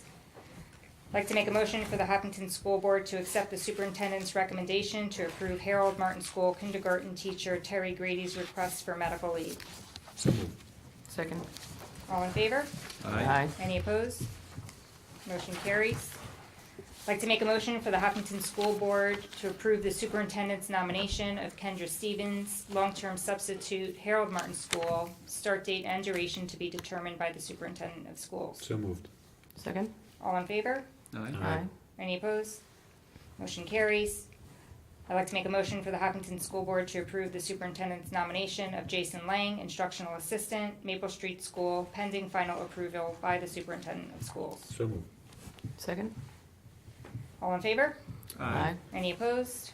Motion carries. I'd like to make a motion for the Hopkinton School Board to accept the superintendent's recommendation to approve Maple Street School Library Assistant Kim Sinks requests for medical leave request. So moved. Second. All in favor?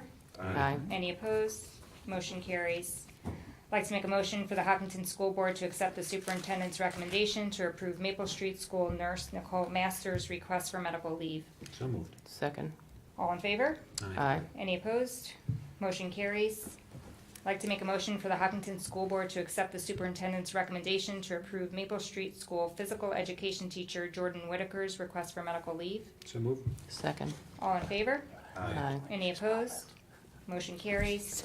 I'd like to make a motion for the Hopkinton School Board to accept the superintendent's recommendation to approve the revised Schedule B nomination slate pending final approval of the superintendent Oh, of sorry, you got the schools. revised one. Okay, never mind. Second. All in favor? Aye. Any opposed? Motion carries. I'd like to make a motion for the Hopkinton School Board to accept the superintendent's recommendation to accept $800 donation from the Hopkinton PTA in support of the Hopkinton Middle School Quebec trip. So moved. And second. All in favor? Aye. And Any thank you. opposed? Thank you very much. Motion carries. Thank you, PTA.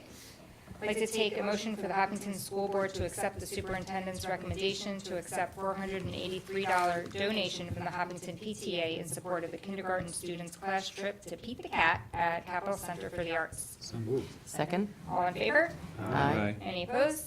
Motion carries. Thank you again, PTA. I'd like to take a motion for the Hopkinton School Board to accept the superintendent's recommendation to accept $490 donation from the Hopkinton PTA in support of the first grade class trip to Rosie Revere Engineer at the Capitol Center for the Arts. So moved. Second. All in favor? Aye. Any opposed? Motion carries. Thank you again, PTA. I'd like to take a motion for the Hopkinton School Board to accept the superintendent's recommendation to accept $609 donation from the Hopkinton PTA in support of the second grade class trip to Showtime with Shakespeare at the Capitol Center for the Arts. So moved. Second. All in favor? Aye. Any opposed? Motion carries. Thank you again. The Hopkinton School Board, I'd like to take a motion for the Hopkinton School Board to accept the superintendent's recommendation to accept $608 donation from the Hopkinton PTA in support of the third grade class trip to Schoolhouse Rock at the Palace Theater. So moved. Second. All in favor?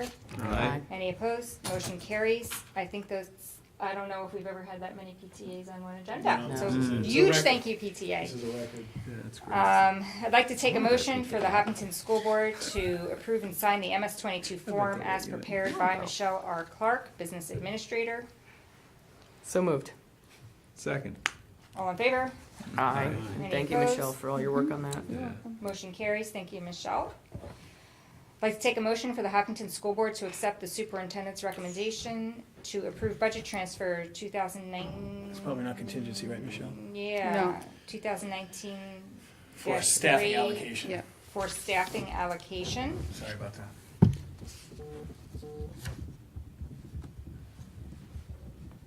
I'm sorry, could you just remind me what? Yep. I'll read it again. Take a motion for the Hopkinton School Board to accept the superintendent's recommendation to approve budget transfer 2019-3 for staffing allocation. That means people, some people move from Maple to the high school, and some people were hired, so it's staffing changes that weren't planned for in the budget. So we moved more like money from the high school to Maple to cover, or Maple to the high school to cover. So I'll make the motion. Second, sorry. All in favor? Aye. Or did you want to Any- ask a? You I have a was question, gonna, I Sol? was just gonna ask what that dollar amount is. We've got it. So, 86,666.82. I'm glad I didn't do that. So the money is all coming from salary and benefits, and it's going to salary and benefit accounts. Different It's just at different levels. And while you're there, can you give us the amount for the next one? Yeah. Yes, $120,106.11. $100,000 comes from contingency, and there's other areas in this, you see it, like, there's health savings and dental in a certain area. And then the balancing item was just a savings due to a hire to make up, because obviously the contingency last year was only $100,000. How much, with these two transfers from contingency, how much is left in that fund? 100,000 there will be nothing left in contingency. Okay. And my assumption is, since there's no money left, we have no other contingency uses for that fund. Right. Okay. Yep. Good thing we have those 6 votes, though, right, Michelle?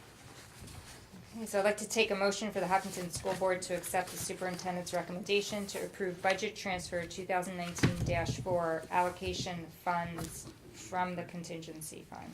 So moved. Second? All in favor? Aye. Any opposed? Motion carries. I'd like to take a motion for the Hopkinton School Board to approve the superintendent's recommendation to accept a $600 donation from Autodesk in support of Hopkinton High School's junior robotics team. So moved. Second? All in favor? Aye. Any opposed? And many Motion thanks. carries, and thank you.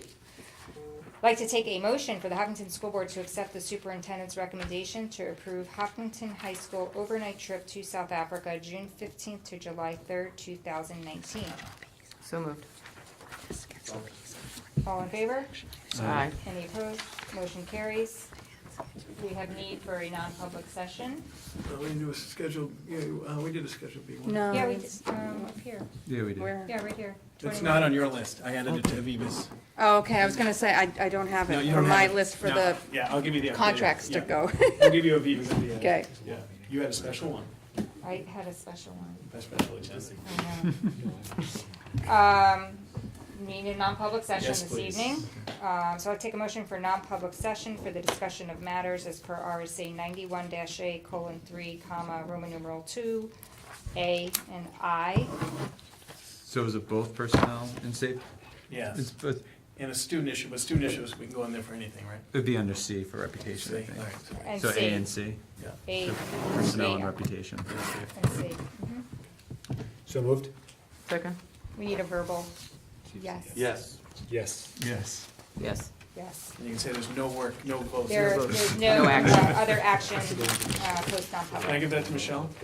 And I'd like to close the public meeting at 7:41 PM. You okay if you give this to Michelle? Michelle, here it is with the schedule.